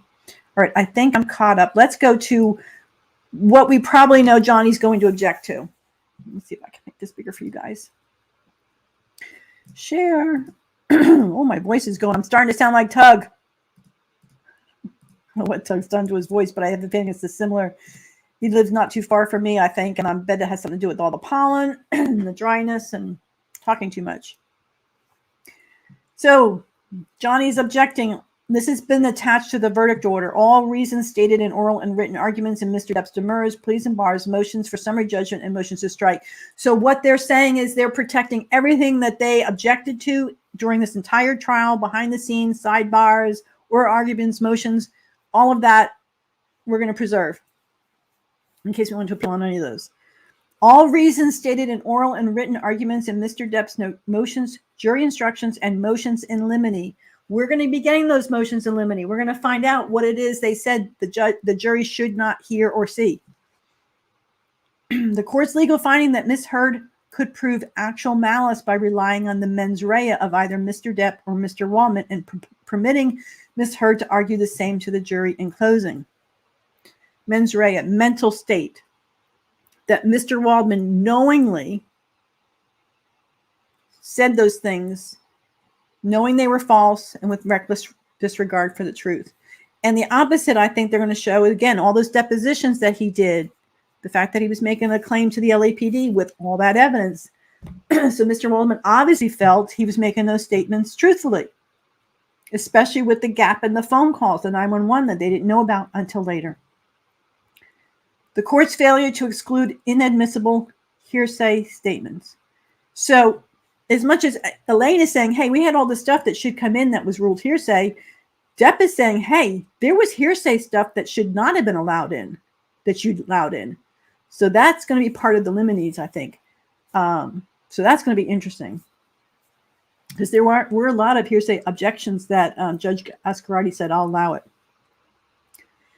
The court's refusal to sustain Mr. Depp's objection to improper argument made by Ms. Heard's counsel during closing argument and motion for a curative instruction. Ms. Heard's improper argument at closing told jurors that finding in favor of Mr. Depp would send a message to every victim of domestic abuse everywhere, which is an improper invitation to jurors to decide the case on larger social issues and to place themselves in the shoes of Ms. Heard when reaching their verdict instead of basing their verdict on the evidence presented.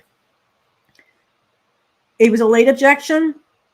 By the time they should have made it at the time it happened, I guess it was late. And the Judge Ascarati says, too bad, it's back to the jury now. I'm not going to do it. Maybe that played into why they threw her $2 million. That's what they're going to object to and appeal. The jury's finding of defamation by Mr. Depp as to the statements made by Adam Waldman that quite simply this was an ambush, a hoax. We've read that several times. As contrary to the law and unsupported by the facts. So the jury's award of $2 million in favor of Ms. Heard against Mr. Depp in connection with the jury's finding of defamation was excessive and not supported by the facts. Jury made a mistake. All other objections by Mr. Depp stated in oral and written. So that's what they're going to be appealing on. They've laid it out pretty clear and concise. And we know what Amber Heard's side. We read this before. We just really have to go over the table of contents. The damages awarded by the jury are unsupported by the evidence of the law. Excuse me, Johnny had expert witnesses. He had his agents present. He had 2 of them. They talked about what he charges for a movie, for franchises, for studio films and indies. They talked about him losing work. They had the IT expert on. They proved how much Johnny makes. And that he was consistently making for years before the op-ed. So I think that they did present enough evidence for the jury to decide how much damages to award him. Can't say the same for Amber Heard. The verdict on the complaint and counterclaim are inconsistent and therefore should be set aside. If they found that Amber Heard was liable and defamed Johnny, then how could they find that one statement by Waldman was defamatory? Well, because of the details. The devil's in the details, and that's how they could do it, and the judge agreed. Now, this is the one they're going to appeal on. The First Amendment bars recovery for defamation by implication when the statements at issue are true on their face and involved a public figure or matters of public concern. What they're claiming is other states prevent defamation by implication against public figures. And I think it's also with public matters of public concern. Other states have done this. Not all, not 49 other states, a few other states. I'm sure there's a few other states that are against it. And Judge Ascarati relied on this one case. What they are saying here is Virginia does not have a decision either way. Virginia is of the mind, which Judge Ascarati said that if a public figure is defamed by implication, they're defamed. Doesn't matter if it's a matter of public concern.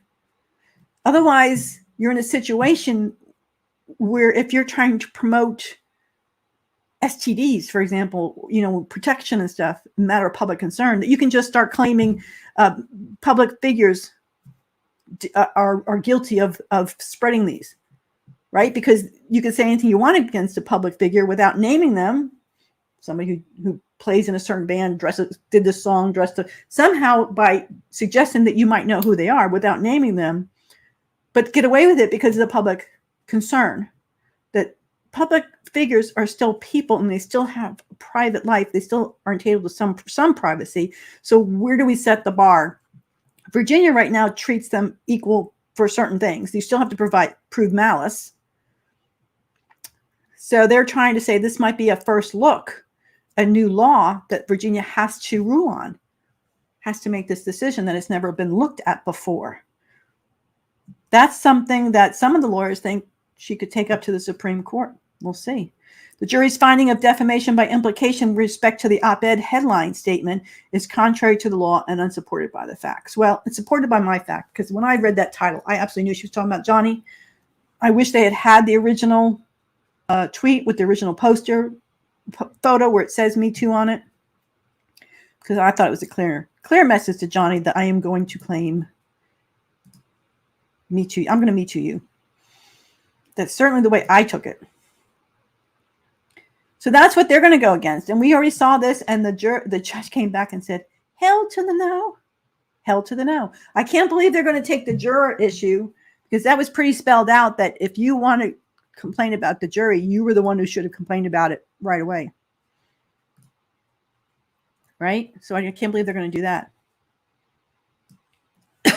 So we know what Depp's going to appeal about for sure. Agency, Adam, not speaking with malice. Definitely no proof of the $2 million. Amber Heard's going to claim the First Amendment, which is going to set the appeals up, backs up, because that's very important for them. The defamation by implication issue, wanting to have a clear and concise ruling on that when it comes to public figures and matters of public importance. I don't know if she's going to appeal on anything else.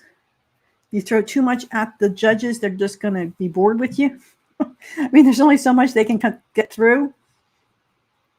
Time-wise, we're doing pretty good. Hour and a half. I might have rushed it. I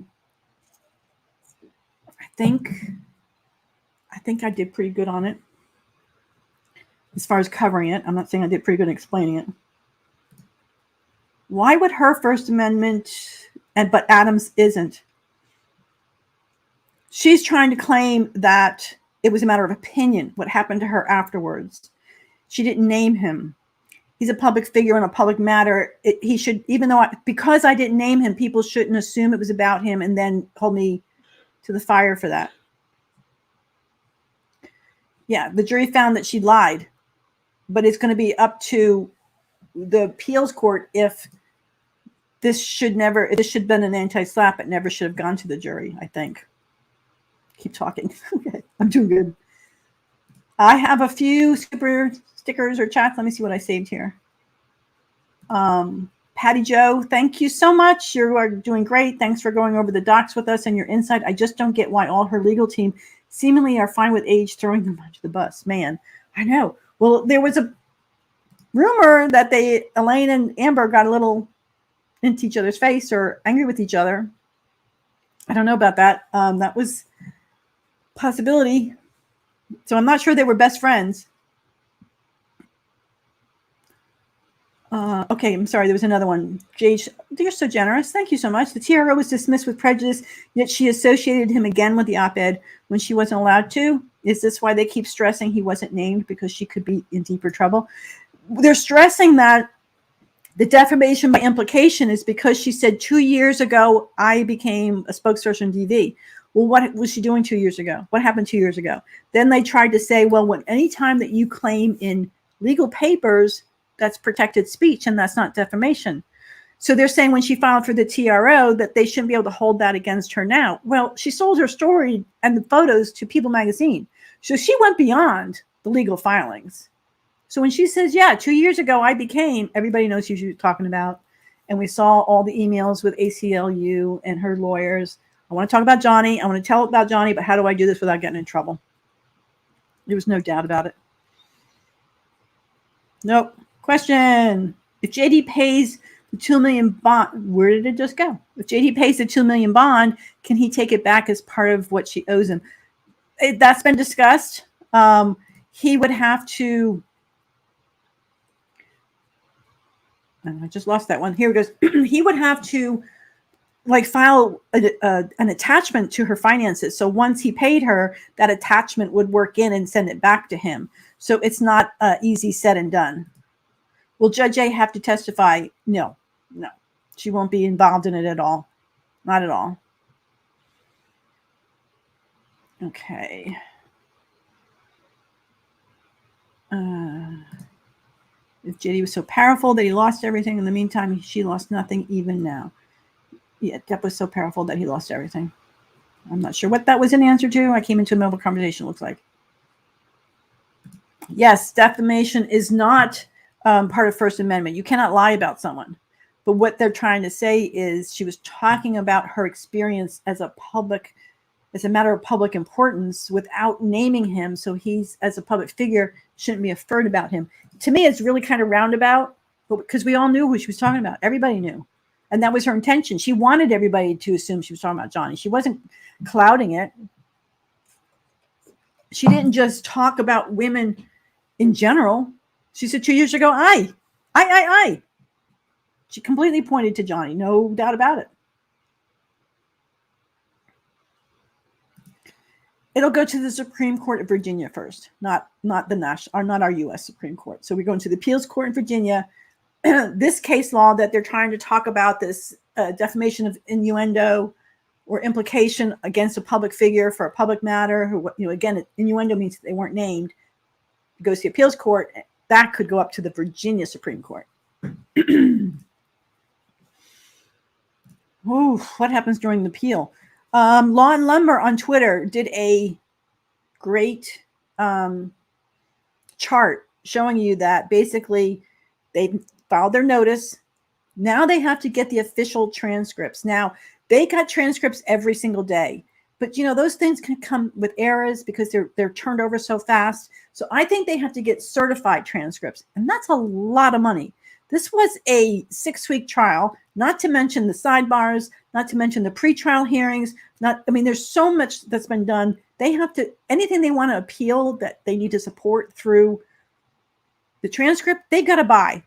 That's Amber Heard or Johnny Depp. They have to buy it and submit it. That's a lot of money. So they get the transcripts in. Once all the transcripts are sent over to the appeals court, which should be in September, October, then they will file their briefs, because the briefs are going to cross-reference to what was done in court. And they have to have those transcripts. So they're going to say page such and such, line such and such, through line such and such. This is what we're appealing, things like that. Just as an example. I so wish anti-slapp had been named differently. I see cartoon characters. Yeah. It's very defamatory sounding, isn't it? Or abusive sounding. I remember when the op-ed dropped, I saw it scrolling through Google News. I knew she wrote it about him, and I scrolled away. I was not about to read the lies. It made me sick. I was so into Johnny's cases and the UK case, and I knew that the NGM was going to depend on her to be a witness. I knew they were going to have to call her to testify, and I knew she didn't want to, and she was claiming the confidentiality clause. So when I saw that, I just knew. Oh, that came up in Twitter. Let me answer that. So we have some Twitter stain that's been going on about me, that Johnny violated the divorce agreement by bringing this defamation case. That's not true. The agreement is they will not charge or litigate against each other for defamation, abuse, etc., for any claim from August 16, 2016 and before.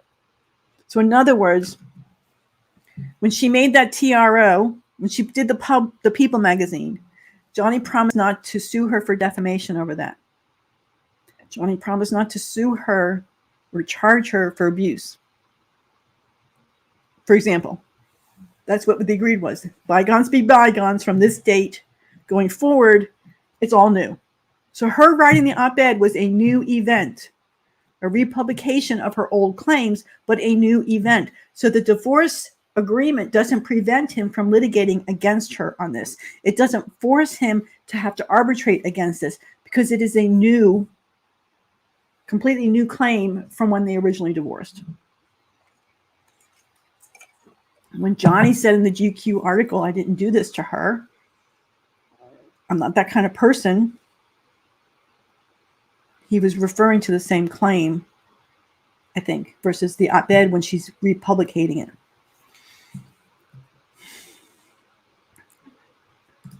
There was a funny part of the trial the day after news brought me the thought they displayed fake morning hugs. It was cringe, though. Oh, yeah. Elaine and Amber. Oh, yeah, the whole team was like, and if you watch Nadal hopped in the back, he's like, get me out of here. I don't want to be here. But, yeah, it was very superficial hugs and smiles that disappeared very quickly. Yeah, NBC failed to highlight that 2 years ago. Mm-hmm. The rocket scientist said under oath it was about it. End of discussion. For sure. I mean, those emails, that one was terrible. You know, where Johnny Depp, and she really like described it viciously against Amber. We need to get her to write something for us. Amber doesn't and never will represent us. I don't get it, people. I don't get it why these organizations don't denounce her. I feel like they're just opening up to encourage more false accusations, and you want to deny that. You're only hurting your own victims and survivors. You want them to believe. You don't want them to be set up further to not believe. So denounce this person. We don't want liars. We're going to support true survivors and victims. Tell your truth. We'll find a way. I know being believed isn't always easy. I know that. But tell the truth. I think the appeals judge would be hard-pressed to find Judge Ascarani made any mistakes. Okay, so yeah, let's talk about that a little bit. So these appeal judges are going to go through everything. 2 separate cases. 2 separate issues. Depp heard. They're going to go through everything and they're going to say, are there any errors? No one's perfect. So there's going to be 2 things they're looking at. One is any written opinion, judgment, that Judge Ascarani or Judge White had time to hear the motions from both sides. This is mostly pretrial, and wrote an opinion. The other one is on the fly. You know, when you're in court and it's like, object, and the judge has to make a split-second decision with limited time and just the information in that moment, the appeals are going to give more of a leeway on those. They're not going to be as strict with that because that's like calling a strike or a foul in a moment. So they're going to be looking very, very closely at these written motions and things that got hearings versus sidebars. They're going to look at it all, but they're going to give more weight to the other. Then they're going to say, what errors? Well, no one's perfect. There's going to be errors. We all have make errors. They're going to look at the errors and go, but would these errors, if presented to the jury in a different way, would it have affected the outcome? That's the most important thing. Any error we find, would it have affected the outcome? And it could affect the outcome in 2 ways. They could have said, yeah, we would have found for a different verdict altogether. Well, that's an issue. It could be, yeah, okay, they awarded too much money. They misunderstood an instruction or something. We'll fix that. We can fix that without a new trial. Or can they say, no, it wouldn't have changed anything. So that's the first thing they got to look at. They're not going to be rushing to order a new 6-week trial. They're not going to be rushing to do that. It's going to have to be blatant error. You're doing a fantastic job. Thank you. Thank you, Karen. I so appreciate it. I'm trying. She spoke her truth to power. What the fuck does that mean? Well, I think it was part of a Black Lives Matter push for a while that she appropriated. Again, super specific since no one gave a damn about without Johnny. Yeah. If she just gotten and wrote an op-ed about women in general and the things they have to go through, she'd been in Teen Magazine. And that's exactly what Ben argued. If she had not made it very clear that she was talking about Johnny, she would have been in Teen Vogue or something, I think it was, and not in the Washington Post. Amber Heard on the stand. That's why I wrote the op-ed. I was speaking to that phenomenon, how many people will come out in support of him and will fall to his power. Yeah, she was speaking about Johnny. She's only known because of being married to him. Yeah, she was nothing, in my opinion. I didn't know anything she'd been in. Nothing. Super chat, super sticker. Thank you so much, Tan. I appreciate it. Thank you. The ACLU testified that JD's involvement, the op-ed, would never have been published. Yeah, exactly. Exactly. But she doesn't have money to pay the money. Yeah, apparently not. So I don't know if I'm doing some research because of the insurance claims. And I've been following, like, where could she have gotten this homeowner's insurance because she closed on this house in January. Well, I did find the listing for the house. It's a public listing. I'm not going to put it up now, and maybe in another video I'll redact some of it, but it's there for the public. Who owns this house, etc. And I know she bought it in the same. She bought it. It's in a trust, which is not unusual. It's not people hiding anything. It could be that she's just hiding so people can't look up Amber Heard, where's your home address? Johnny Depp also has his homes in a trust. We lived overseas quite a bit. We have our homes in a family trust, but it's under our names. It's the Mr. and Mrs. RealLauraB trust, so to speak. It's just helpful, especially when you're traveling overseas. God forbid something happens. It really helps move things through the will and all. But it appears, while I was searching for this, that she sold that house July 18th. There's a transfer of deed to new names. I can't find any real estate sale listing on it. So it must have been what in the real estate world we would call a pocket listing. So she sold the house, I think. I don't know that if she owns another house, she could. There is a homestead exemption in California. It's specific to counties. So, for example, if she was to file bankruptcy, your homestead protection in California is by county, and in her county where she lived was like $330,000 in equity. So she bought that house, she put a down payment, has a mortgage on it. If she were to sell it, would she get more proceeds than $343,000 or $334,000? Proceeds. That's your equity after you pay off the loan. Maybe yes. If they think yes, if the bankruptcy court says, look, you can get $500,000 equity out of that house, you have to sell it. You can reinvest this other amount into another house, but you have to sell the house. That's my understanding. But I don't know what would happen. The prices went up quite a bit since she bought it, and they've also come down a little bit. But it appears she sold that house. I don't know that she bought anything else. I don't know if she's renting anything else. I'm assuming her sister is back home with the husband and their children. I don't know where Amber is. She was last seen on a plane to Miami. I don't know where she went from there.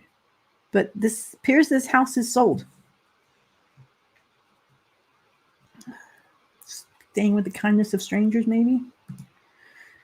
Twitter is toxic. I go there for some specific info and try to avoid the rabbit hole there, but see a trip to Rob's page in my future. Twitter's tough. All these new accounts coming out with wrong information. I had one going at me like crazy yesterday, last 2 days. It wasn't a matter of public opinion. It was a private domestic issue. It didn't matter to the public. Yeah, that's what then she was arguing. She when she said 2 years ago, it was no longer public. She was talking about a specific private matter that happened to her, which is fine, except she lied. She lied.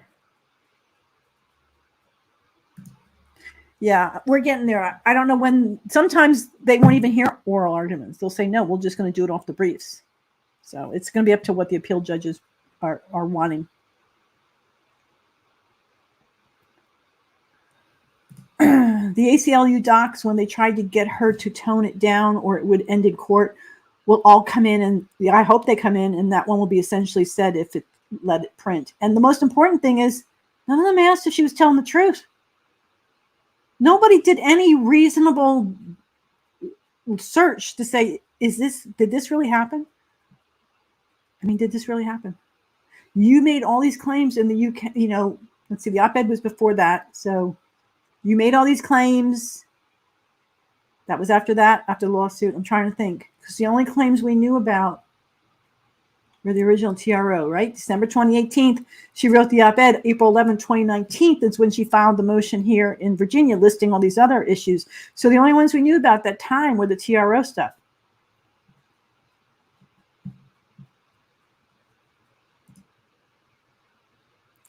Poor panel of judges, if Elaine is going to be the spokesman. Yeah, I don't know. They usually have lawyers that specialize in appeals. So I don't know if we'll see the same lawyers or not.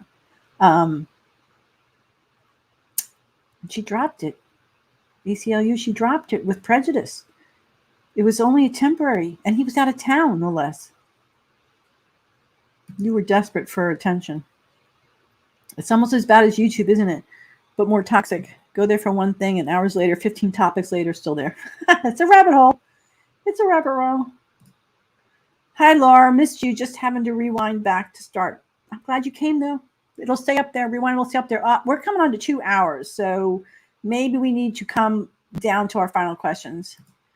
There's something bigger going on, like there was with the Michael Jackson. A bigger entity wanted to ruin him because he wouldn't join said entity. Yeah, this has always been the issue for Johnny, and this is especially true with the critics. We're not going to see changes.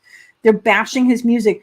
Tickets are being sold sold out shows. Crowds are showing up. His music has been on the charts now, up the top of the charts, and the critics are still going to destroy him. And they're going to go to these concerts. They're going to say, "Hey, how'd you like the concert? Loved it, loved it, loved it, loved it. Oh, I didn't like his singing." And that's the one they're going to highlight, right? Because nobody's perfect. Nobody's going to love everything.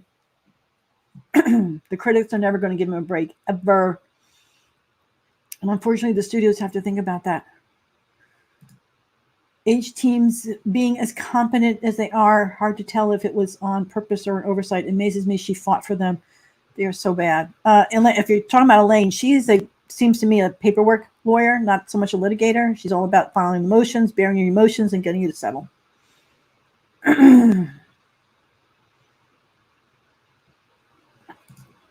If you are truly being abused, please know it is safe to go to law enforcement. They will get you safe, treat you with courtesy, and investigate. The only people who should be afraid to come to them are liars. Thank you, Elizabeth.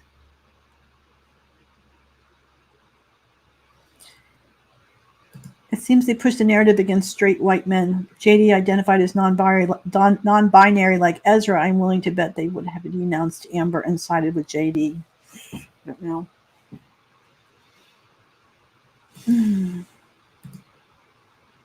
They talk about Amber not being the perfect victim. Johnny was the perfect victim because he's quirky and different, and the media was already giving him a hard time, and he was ripe for her to take advantage of him, and she did it exactly because she knew she could. She did it because she knew she could. Judge A realized where this was going and leaned a little to Amber on the court in objections. I think she was pretty fair. Let me tell you something.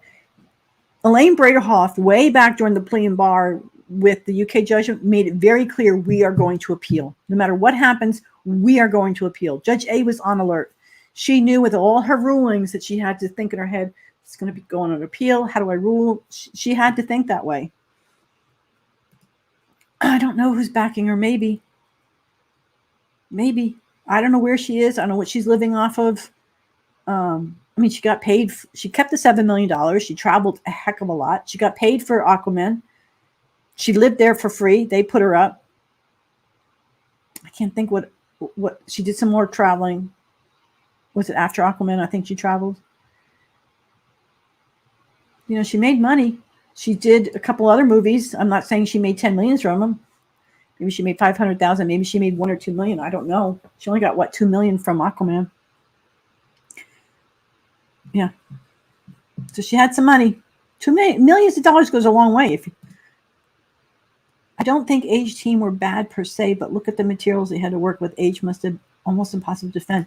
A lot of law tubers say that if they had just, first of all, not counterclaimed and put Rottenborn up with the First Amendment defense, they might have won. Elaine was a terrible litigator, and Amber Heard was a horrible witness. I 100% believe she has a small fortune squirreled. You should pardon the expression. That way, if she invested the money we know of, just honest interest, we'd give her over $500,000 a year. Yeah, $7 million she invested. Right? $5 million she invested. She gave herself $2 million to buy a house for her parents to live in, to travel. She figured she'd be working. After the claim, she was getting all this activism. She was getting paid for the speeches too, don't forget. So, yeah, she could be living off the dividends of the original.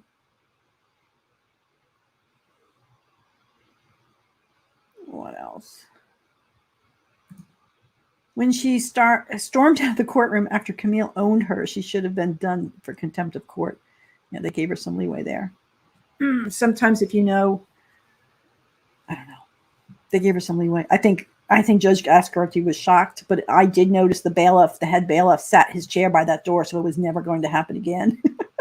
It was disrespectful to the court, absolutely. Rottenborn was okay, but Elaine, nope, not good. I didn't like Rottenborn either. I think the jury was very put off about him ramming these statements against Johnny without him being able to answer them. If I was sitting on the jury, I would be like, why did you make that? What was the context? When did you make? I would like to know information, but just Rottenborn standing there reading statement after statement, basically just throwing mud after mud after mud. I don't understand the testimony, the context. Give me something I can take with me back to the jury room, because it ain't that. It ain't that.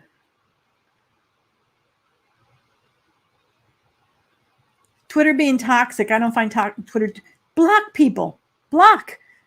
Don't be afraid to block. Your mental health is more important than having to face this crap or oppose it. Even if you don't feel like, I just can't fight the battle anymore. I just want to be there, have a good time, enjoy my Depp fans or whatever group you're in, and block. The other thing you can do is you can block certain words. I don't want to see any tweets with the word Amber in them anymore, or Amber Heard, right? You can put that in there. Or Eve Barlow. Whatever's affecting you, get rid of it. Okay, I concede on the Elaine part, she's not exactly personable. Defending H would have been impossible for anyone. I think she's nuts. Yeah.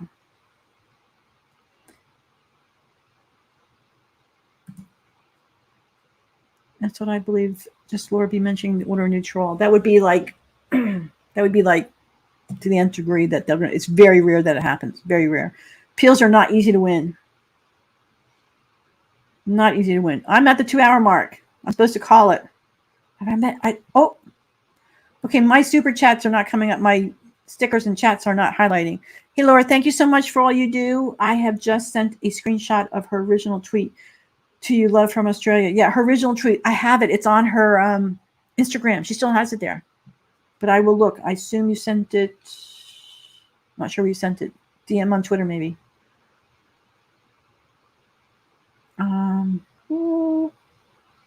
Okay, I don't see any more. I'm good. All right. I hope I've gotten all of the super chats. I hope y'all liked what I had. I hope it makes sense. Legal Bites is another great law tuber that is doing some coverage on the appeal. They're great. I've posted a couple Virginia lawyers. One is about the suspension bond. The suspension bond is to suspend judgment payment, not required for the appeal. It's required if you want to stop Johnny from collecting, or vice versa. There's another one that's good about some of the arguments she may make. Or how does she get out of paying Johnny? That's the first thing. How does she get out of paying Johnny? Well, there's 3 ways. One is, I'm judgment proof. I don't have money. Come after. You want to come after me? Spend another $1 million in legal fees to come after me, because guess what? I don't have the money and you can't get it anyway. I'm judgment proof. We've heard a lot of lawyers say that. Number 2 is she could file bankruptcy. Now, I know a lot of people are saying it's an intentional tort. You can't bankrupt that. And actually, that final decision would be up to the bankruptcy judge. But again, she'd have to spend money to go to court to declare bankruptcy. Can't do it on a debtor's fee. You've got to actually pay for it. And he could say, that judge could come back and say, okay, yeah, I see your point. First Amendment, I see this, I see the judgment, I see that. And he could say, okay, we're going to discharge this. It's up to the bankruptcy. The other one is she can just, she's going through the appeals. And that's how she can avoid them. She can get them to knock the money down. So anyway, take a look at his. I tweeted that one out. If I remember, I'll put some links in the bottom. All right, I'm going to go, guys. Thank you to all the mods again. You are awesome. Can I ask a question? Wait a minute. Is it me, or did anyone else? Did anyone else notice H said the first assault was 2013? Then after the break, she came back and said it was 2012 and was first. But EB said in an opening, the H therapist says it was 2011. Yeah, she was all over the place. Nate picked that up because there was a photo from TMZ that they were trying to get in with a split lip with Johnny showing with a note saying, I'll be back. So she tried to say that was 2012. She was pushing 2012. And then they looked at the metadata and it was 2011. So she screwed herself again. She's just lying. It's just, she bites her lip. She bites her lip. All right. Kit Kat, Lori Wolf, Secret Squirrel. I think those are the only mods I saw today. And I so appreciate y'all. Have you seen anything? I haven't seen any bots coming in. I got it. Either you've got them right away, or yeah, she picks her lips. She bites her lips. That medicine she's on, my daughter was on it for acne. Just went blank on it right now. Accutane dried out her lips and her skin so much. All right, I'm seriously going to go. I'm tired. I'm losing my voice. It's over 2 hours. Next up, I think I'm just going to do a video on the introduction of the insurance claims, the amended claim, and the answer. I don't think we need a live chat on that because we'll just leave that. Those things are good for you to, even if it's on YouTube, you can just listen to it and go about your work. You don't have to comment and pay real attention. You just listen, and we'll do a couple of those and get up to speed. Right now, as far as I can tell, they have not found Amber Heard to serve her. I think they have till August 2nd for her to answer. I don't think they've served her yet. And the other one is in discovery, so they're a little bit quiet. So I think with that, I'm going to go. And I hope you all have a great rest of your day. And we'll see you next time. Thank you. Have a good one.